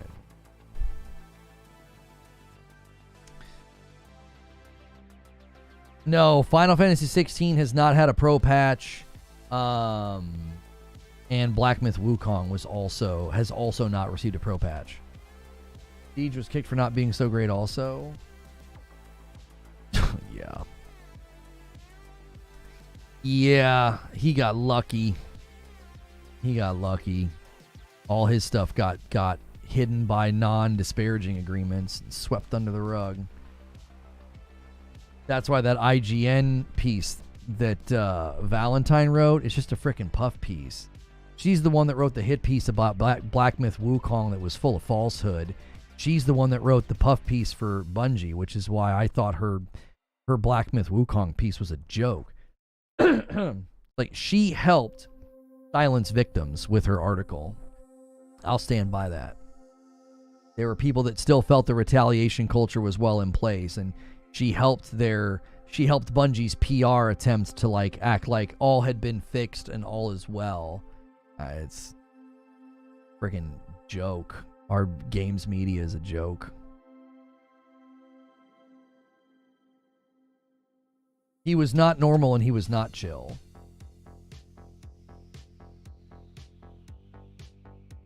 Yeah, Nitro. He was not normal. He was not chill at all. I was not the only person that he cussed out on the phone. I had talked to another content creator who had the same experience. The dude was a little unhinged, man. He was a little unhinged, bro. A little crazy. What about Xbox? Latest reports from those in the know is that the next Xbox console is going to look a lot more like a PC. So today's gaming news theme was everything is changing. Destiny 2 player counts are going down. The Bungie lawsuits going forward, and Xbox's next Xbox is going to look more like a PC. To the point that some of the coverage about that has actually not been super accurate. They all seem to be missing the fact that they stopped using the term console. Like when Sarah Bond said that their next piece of hardware is going to have the biggest technical leap in a generation, she didn't say console. She said hardware. Phil Spencer started using the word hardware instead of console when internally he and Sarah Bond started saying every screen is an Xbox. When they started using that motto, they no longer said console. So, see the alleged report that EA turned down a fourth Dead Space? I don't think that's new news. I thought we knew that. I don't think that's new news. Well, now bots are willing to pay $1,000 for an Xbox PC hybrid, but they talked about the pro price. Ungi, I mean, I don't know if I've seen that. I mean, if you're seeing that, if they're willing to do it, it's obviously hysterical that people would balk at the Pro's $700 price and then turn around and buy like pre-built PCs for $1,000 or $1,500. And most $1,000 pre-built PCs or $1,200 until you get beyond at $1,500 or more, you're not going to be outpacing the Pro. We've been up this one side and down the other. The only people who continue to maintain that they can like bargain shop a PC and be better than the Pro, it's all the same dishonest people who won't put together their alleged great $700 PCs.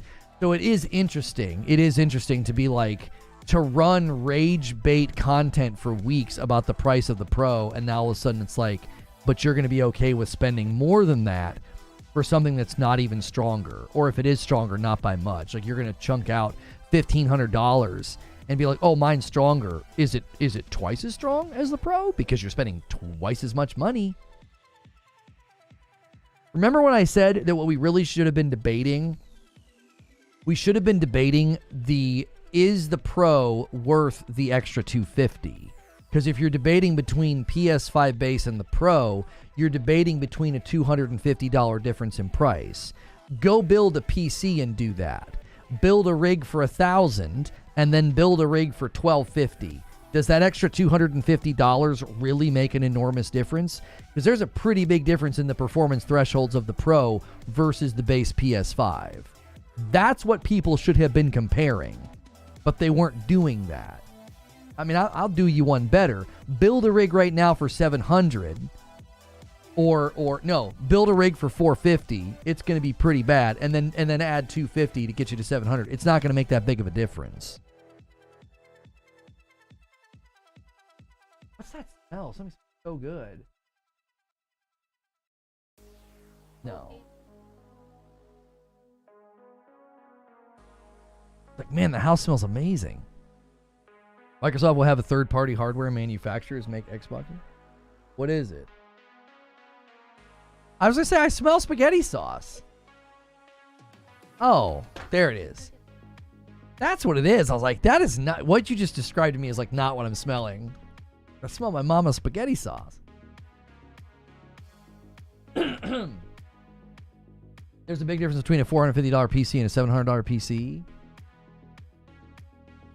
Yeah, so is it the same when you're trying to match the Pro though, Zubair? Like, build a rig that matches the PS5 base and then build a rig that matches the Pro. Is the difference in price $250? Is it? That's the point that I was trying to make. Yeah, a $450 PC is going to be pretty bad, and a $700 PC is going to be a pretty big jump from it. But the point I was trying to make is, buy a rig that matches the base PS5 and then buy a rig that matches the Pro. Are you only increasing your output by $250? That's the point. It's like, can you do that? I don't think that you can. You're always going to spend more, and that's what kept getting lost in that shuffle. Is it's like, but now you guys are going to run from the arms of Xbox into the arms of PC land, and you're going to spend probably around $1,500 just to claim victory. So you're spending twice as much. Is that $1,500 rig twice as powerful as the Pro? Linus built one for $700. Yeah, but no, he didn't. No, he didn't. He didn't match the power. He admits all throughout his video that he's not matching. It's not a match at all. The rig he builds for 700 is not a match to the Pro. He admits time and time again he has to cut corners, he has to buy used and refurb. Like, if I can then go buy a Refurb Pro and really compare. If you can go buy a Refurb Pro, then it's a completely different scenario, right? Because it would be cheaper than 700. He admits all throughout the video that it's not a fair comparison. He's like, the only way to do this is this. We have to use used and refurb. There's no other way to do it. Like, I can't imagine thinking that that's a good argument. Oh, I could build a computer that's equal to that in power. I just have to bargain shop, buy used, and refurb. Haha, I've got something as strong as yours. Who does that? No one does that. No one tries to increase their power or buy hardware in that way. If you're jumping into the PC marketplace, that's probably one of the worst ways to do it. One of the worst ways to enter the PC landscape is to do what they're doing in those videos, is to bargain bin shop and buy used. Like, why would you do that? He couldn't get Ratchet. Yeah, Ratchet didn't run the way it was supposed to. It was not, even when he did it, he didn't do it. He had to do loopholes and cut corners, and he still didn't have a rig that could keep up with the Pro. It's not possible to match the performance of the console for the dollar. It's never been the case. And the jump to the Pro is a big software jump too. No reasonable PC player can argue against that. Right. And that's what I'm talking about. Everybody, especially on the Xbox side, that kept saying that the Pro is a racket and the Pro is a joke and it's overpriced, if they run into the arms of PC land and they start spending $1,000 to $2,000 to get into PC land, it's like, I bet you dollars to donuts most of you aren't going to get rigs that beat the tar out of the Pro until you get above the $1,500 range. In the $1,500 range, you're buying something that matches. And even then, I still want to see the video. I want to see the video. Nobody's made the video. I want to see what type of a rig it takes to run Horizon Forbidden West at the fidelity and the performance it's getting on the Pro. What level of rig do you need? That's the real video to make. The argument only works if we look at the PC as a gaming-only device. All the other stuff completely changes the math, but I don't hear that capability argument much. What's Nitro? Lono, what's your PC upgrade stream? We need to get member plus numbers to 1,000. I want to get away from being so heavily reliant on gifted members.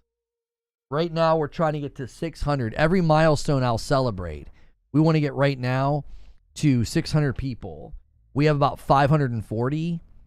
Basically, I just need people to pick up their own membership for $6 instead of writing gifted, and it's just really hard to get people to do it because they don't have to. We're super generous, and YouTube culture doesn't like, they don't like to pay for extra content. That's like a Patreon, like Twitch culture thing. So YouTube viewers are more prone to just say, I'll just go watch free content the minute Lono or the minute their favorite YouTuber goes into like a members only piece of content, they're happy to just go watch free content. They just don't care. There's nothing malicious about it. I just think the YouTube culture is more firmly established around free content. It's been like that for far longer. And Twitch and Patreon are very different ecosystems of culture and value. Like, there's more of a pay for value than on YouTube. They can't, says Ungi. Of course they can't. And that's going to be the grand irony, is watching people that moaned and mauled about the price of the Pro all of a sudden get into PC land. I'm here to tell you, I really want to see, the real video would be somebody saying, this is the level of power that you need. This is the level of gaming rig that you need if you want to get a game like Horizon Forbidden West to run at the fidelity and performance you're getting on the Pro.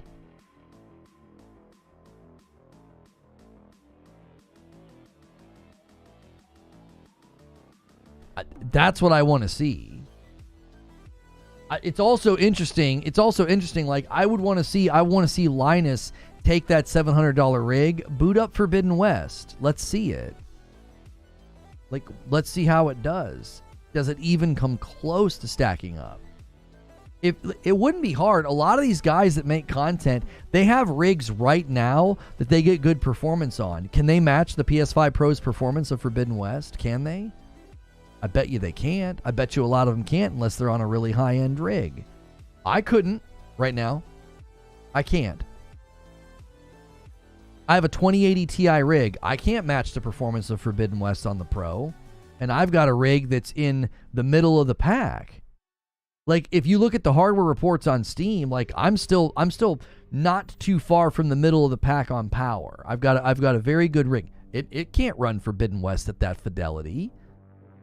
And think about how many people are below the strength of my rig.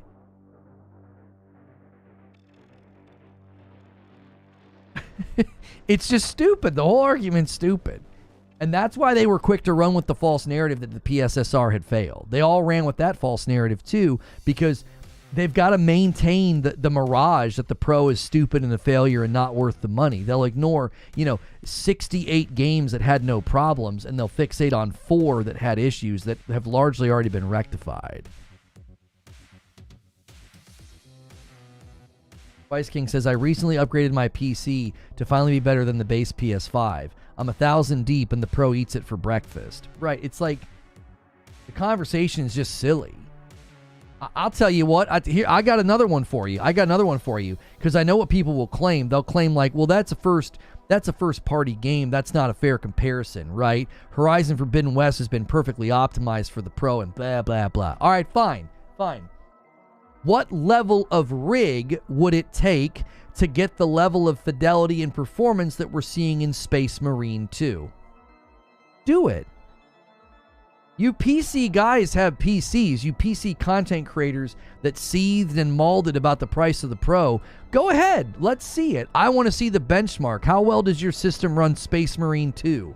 Go for it. Let's see it. Make the video. Run the benchmark tests.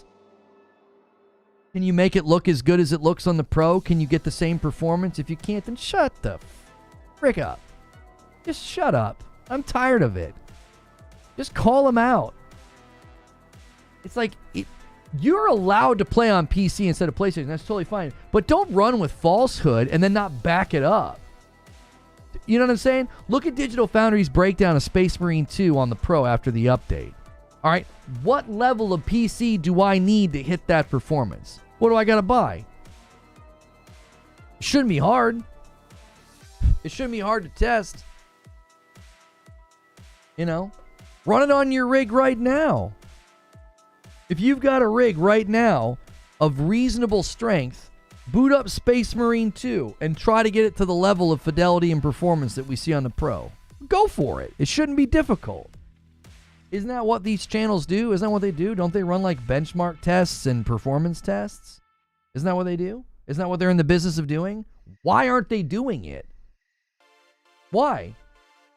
Why did I have to wait for Digital Foundry to do the breakdown of Space Marine 2? Where's everybody else? We had one guy do a video. One guy did a video about Space Marine 2's performance on the Pro before Digital Foundry did. I couldn't find anybody else covering it.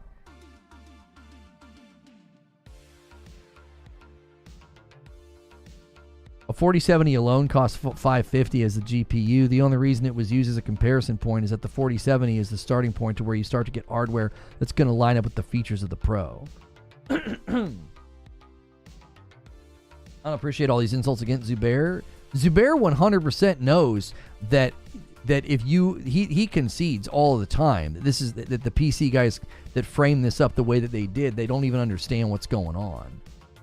They're just obfuscating and pounding their tribal drum for their fans. We're talking about value in general terms. You're right. If we're talking about pure gaming, I agree that in pure gaming, the Pro is a much better value. Yeah, it all comes down to the person. Like I told somebody one day, you could invest $1,000 into improving your PC, and you're going to get more value out of that than I would. You're going to get more value out of upgrading your PC than I would. If you're more firmly cemented in that ecosystem, if your Steam library is bigger than mine, I can spend less. You can spend more money than I did on my Pro. And you can spend more money than I did on my Pro, and you'll get more value out of it. If I spent that much money in my PC, I wouldn't get as much value. What's Aaron Greenberg saying? Oh, that was in 2020. In 2020, people were concluding that Elder Scrolls, Fallout 5, and Starfield would be exclusive to Xbox. That all seems to be changing. It all seems to be changing.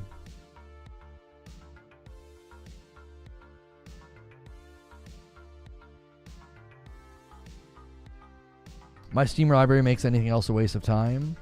Yeah, and I have respect for somebody that would say that. They would be like, "Well, my library is bigger over here. It makes more sense to me. It makes more sense for me to invest in the PC. Even as a streamer, you wouldn't get as much value out of it." No. How much gameplay do I put on this channel, Lone Wolf? How much?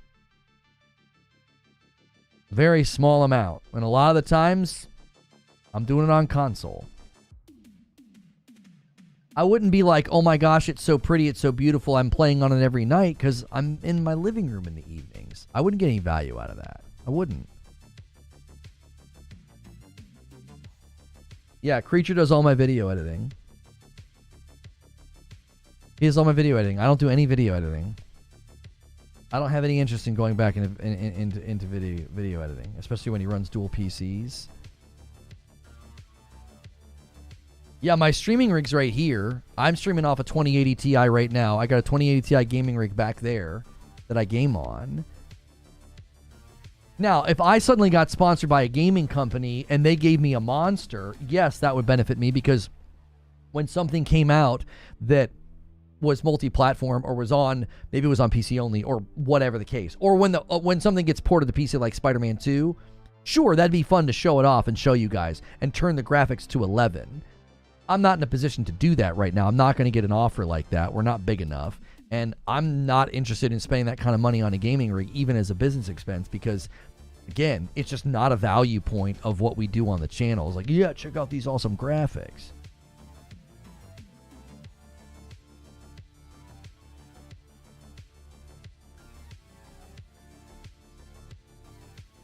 Bro said not expensive and dual rig setup in the same sentence? Who said not expensive? Me? What are you talking about? What about someone looking to make a purchase for professional use or looking for a computer in general? Its value is tremendous, but it's easier to say it's not for you if you already have one.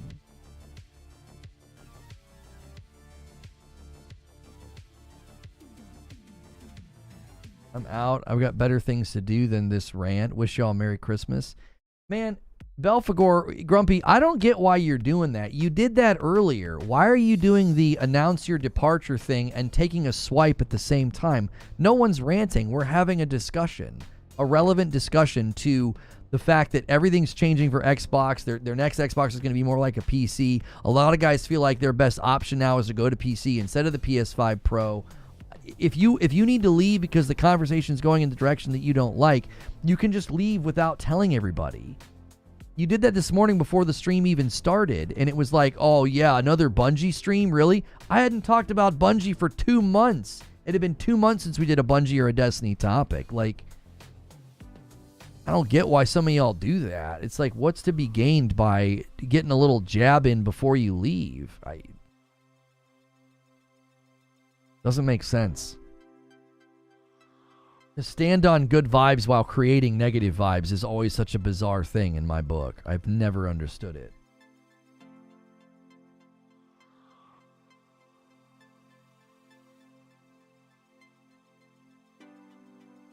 If the PS6 gave you 120 FPS standard on most games, would you be happy with that? For me, PC's not about graphics. I value high FPS way more. I like playing at 120. Do you play a lot of PvP games? Why do you want the 120? Are you just used to it now, or do you play like quick twitch shooters with the mouse or something? I'm always interested in why somebody wants 120. Have you just kind of spoiled yourself with it?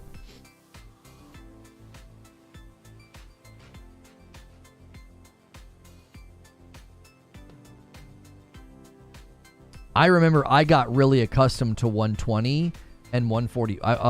Maybe it was 144. I got accustomed to 120 and 144, and then it was such a dadgum headache with capture cards. It always caused issues with my capture cards. I just started dropping games to 60 because it simplified my game capture. People switch to PC because PlayStation's anti-consumer. In what way is PlayStation anti-consumer that you feel you don't have to face that on PC? Is it just the paying for the online thing? You think that's anti-consumer?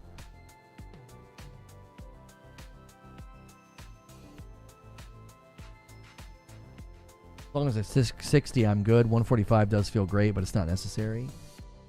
It can give you an edge in competitive shooters. Well, that's why I framed the question the way that I did. I said, are you just accustomed to 120, or do you play like quick twitch shooters?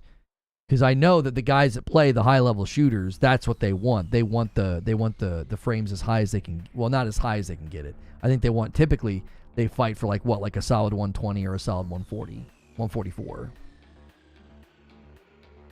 It just always caused issues with game capture for me. It was always causing issues.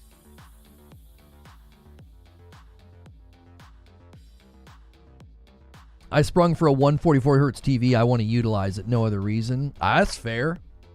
I'm always curious because I did like 120 and it was an adjustment to go down to 60, but it was just worth it. I got so freaking tired of dealing with my capture card. Every new game I played, it was like I'd go through 10 minutes of tweaking and twerking. I'd go through like tweaking and fiddling with it just to get the dadgum thing to work, and I was like, I'm done with this. And I just dropped it to 60, and then I never had a problem again. I use the 120 mode so I can get better frames. If it dips, it won't dip as bad. But that's on the PS5. Paying for online games, more expensive. And just to get in touch with, you need to be level 4 PS start. Yeah, I mean, I've never had any issues.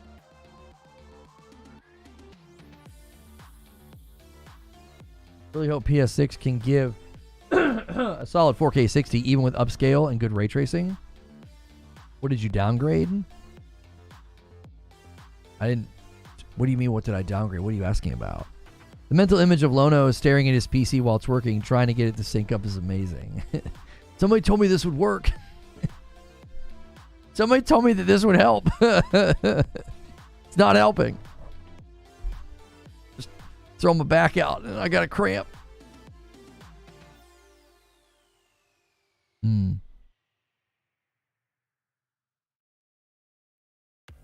Pro can give you 4K 60 now. Yeah, there are games already achieving that. Yeah. Yeah, I believe that the upscaling tech will improve to the point that I don't think 4K 60 will even be a question for the PS6. I don't think it will be a question. And refunds, I wish console had the same refund policy. Yes, I agree with you. I agree with you. I think the refund situations on console is a joke.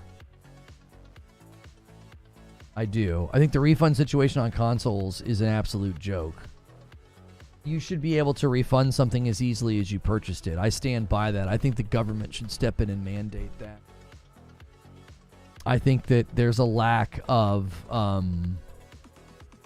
believe that there's a lack of consumer protection when it comes to refunds of digital goods. And I think that needs to change.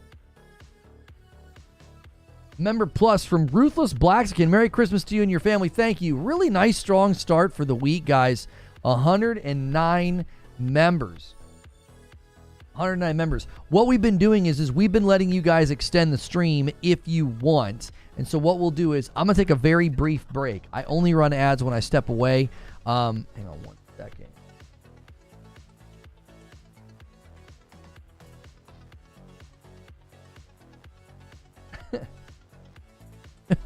Ooh.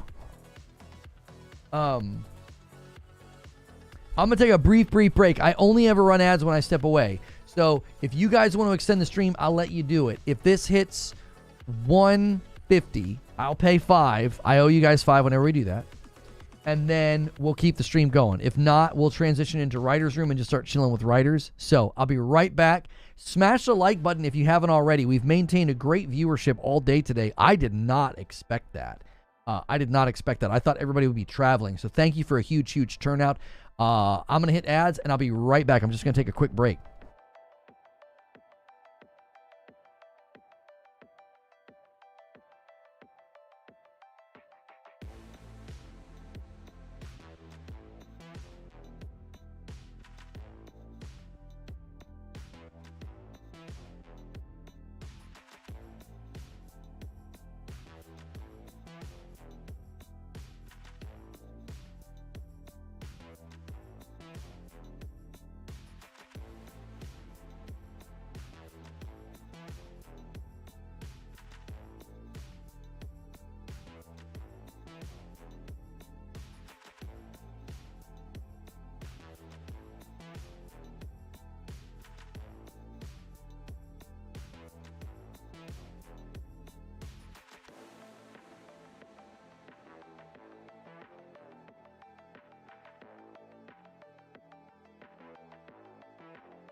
Okay.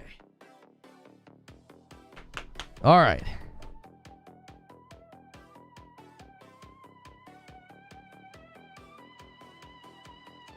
I am back. Traveling in this economy? That's true.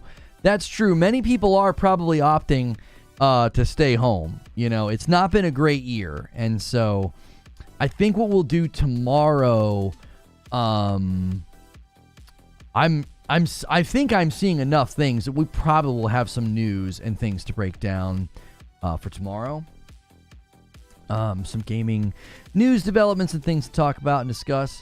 So there'll definitely be a show tomorrow. There won't be an upload tomorrow. I see no reason to do that. As Christmas Eve will be I would imagine a lighter day for the platform in general.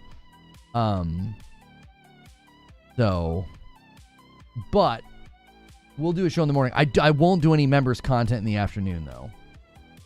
Tomorrow I won't. It'll be Christmas Eve. It'll be a time to disconnect for a while.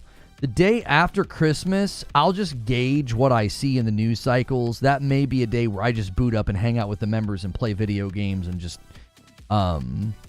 screw around.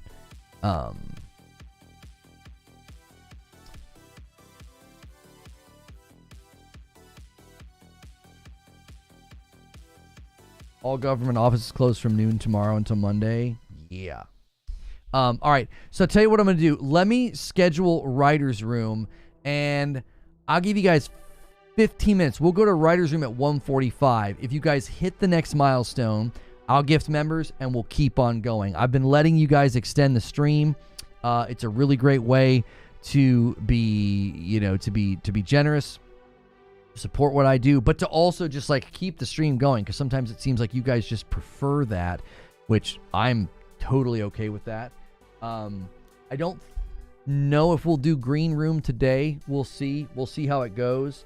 Another thing you guys can do when you extend the stream is you can basically turn the afternoon to the green room. So I'm actually not going to schedule it now that I think about that, because a couple of times you guys have extended the stream so long. I think we should just go to green room and just like hang out and give the member plus and the VIP some extra content. I think I'm okay with that, because a lot of you guys are the ones that are gifting members anyway, and boosting that number. So I'll give you guys about 15 minutes. With the 50 series coming out, holding off on upgrading. Yeah, I mean, if we can get into a spot where I feel like it's right to do it, we could start investing, or at least looking at the rig that we want to buy, for the gaming rig. But yeah.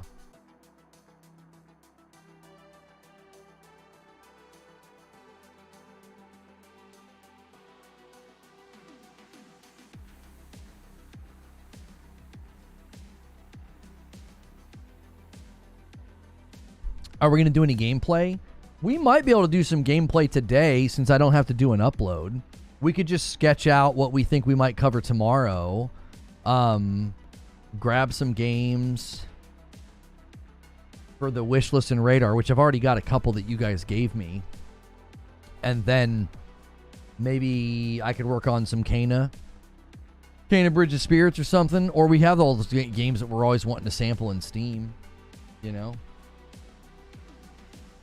Oh, yeah, and you guys can submit questions. Let's see here. Hang on. Oh, these are both from today. I didn't see Stone Spire submit this one. Stone Spire submitted the first member question and said, on the subject of the Oblivion remaster using Unreal 5 mixed with another engine, do you see it being able to run 4K 60? Anytime I hear somebody that's using UE5 mixed with another engine, it actually gives me a little bit more of optimism about it, because maybe they're using UE5 for very specific things, and then we'll end up with probably a better and more optimized game.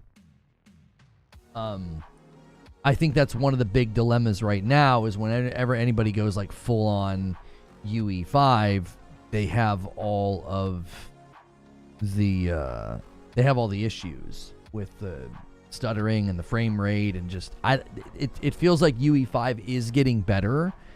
It feels like it's kind of going through those rough stages and coming out on the other end better. But again, I wish a lot of games would have stayed in UE4. I wish that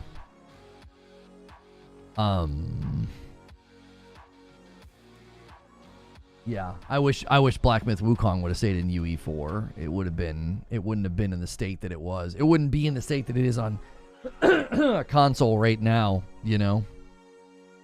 So, let's see. Next question is from Citizen JV. What do you think the Xbox event in January 2025 will announce? Well, I want to look. I feel like the last two developer direct were like smack dab in the middle of the month. Let's see. Developer direct for 2022. What was the date on that? Oh no, that was January 15th, and then the next year was the 18th. So it seems like they actually do it. It's probably going to be that week. I may be gone for a couple of days that third or fourth week in January. We try to take trips in January if possible, because that's usually like the slowest month, and then everything kicks up after that. So yeah, we'll see. Guys, real quick, if you haven't hit the like button yet, try to get us to 400 likes. And we are going to go to the writer's room in about 10 minutes. And we've been doing stream extensions if you guys go crazy. And this one is if we hit 150. So we would need 41 more members. If we hit 150, I'll gift the 5 members that I owe you. And then we'll keep streaming and keep it going. And you can also turn the afternoon into a green room when you do that. And then there is the super chat goal as well. I'm just kind of scrolling through the gaming news right now to see if anything kind of major hit. The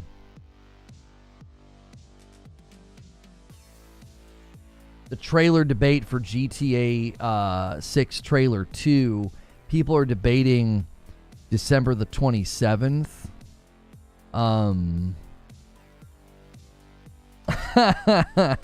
Yeah, I feel like people are trolling now. Rockstar Games has 27 posts. 27 auto sales. From 27 auto sales. Yeah, I think people are trolling and memeing. It's pure delusion. Insider Tez2 debunks GTA 6 trailer 2's December 27 theory, stating that Rockstar would have announced it themselves by now to generate more hype and break records. Yeah, I tend to agree. I actually tend to agree with that. I don't think that Rockstar would sit this one out. I think they'd be taking advantage of the ability to market it. You know, Tom Warren says here, he says, if you think about it, Rockstar Games marketing for GTA 6 has been pure genius. Why release a trailer when fans can develop wild theories every week about when it will drop? I was trying to tell people that. I was like, man, I don't know. They're getting so much easy free press by not saying anything. You know, if the fans would stop with the speculation, the theories, and the fake leaks, you may get them to do something. You know what I mean? If the fans would shut the frick up for a couple of days, they might decide it's time to say something.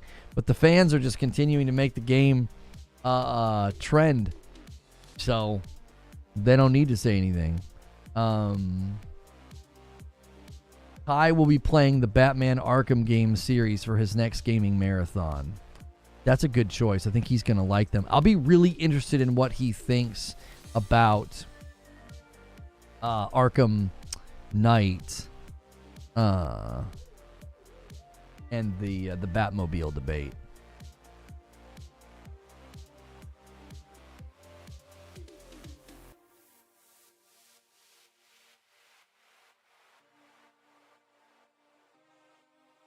No, Broken Surprise. Trailer number 2. They think trailer number 2 is going to come out on the 27th. It was just a stupid theory that somebody put up. It's not, there's no merits to it.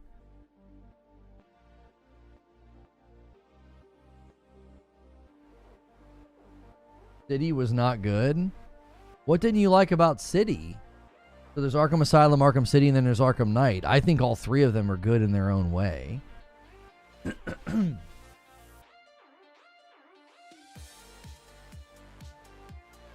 Is Origins good? I've actually heard that Origins is good. That was the one I never played. Yeah, a lot of people didn't like it though, Lobo.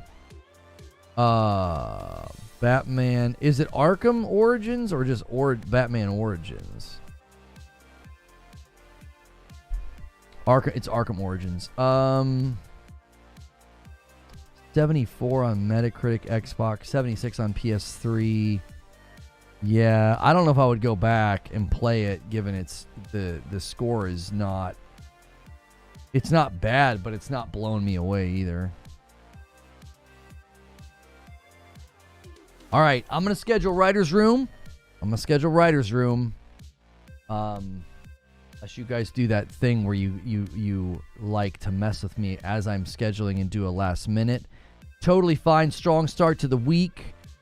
It'll probably be a lighter week on members unless we overcompensate to tomorrow and the days after, because middle of the week Christmas is probably going to hurt us.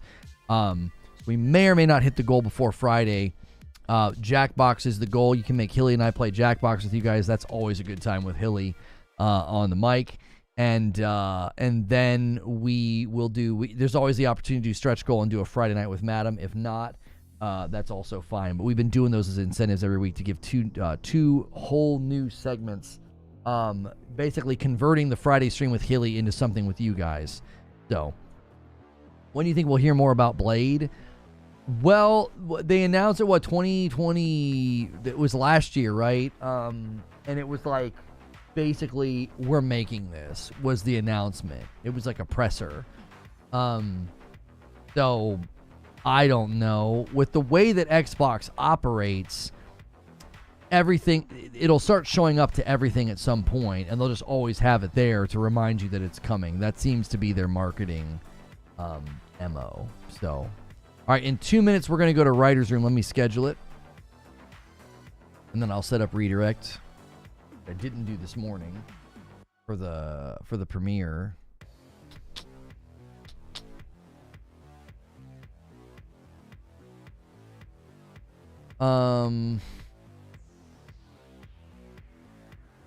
It's being reported that the Tati Gabrielle, she tweeted or she posted that thing, the Heretic Prophet, her Instagram stories, the You Mad Bro, is now deleted. Yeah, I just don't think that that's, like, we talked about that this morning in Morning Coffee. I just don't find that to be helpful, like, at all. All right, let me set up redirects.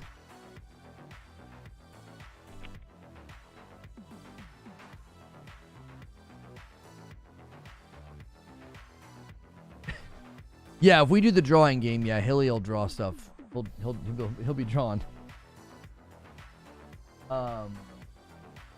What's that post say about Blade?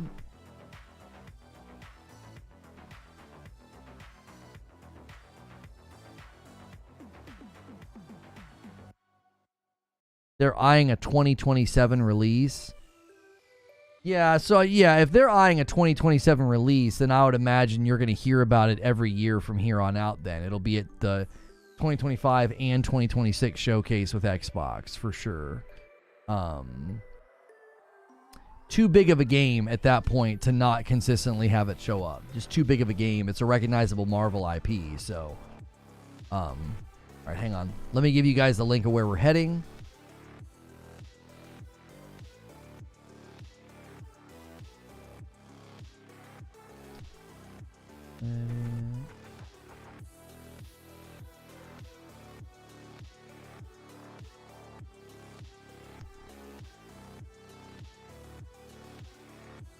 All right, if redirect hasn't been working for you, then don't rely on it. Use that link in chat.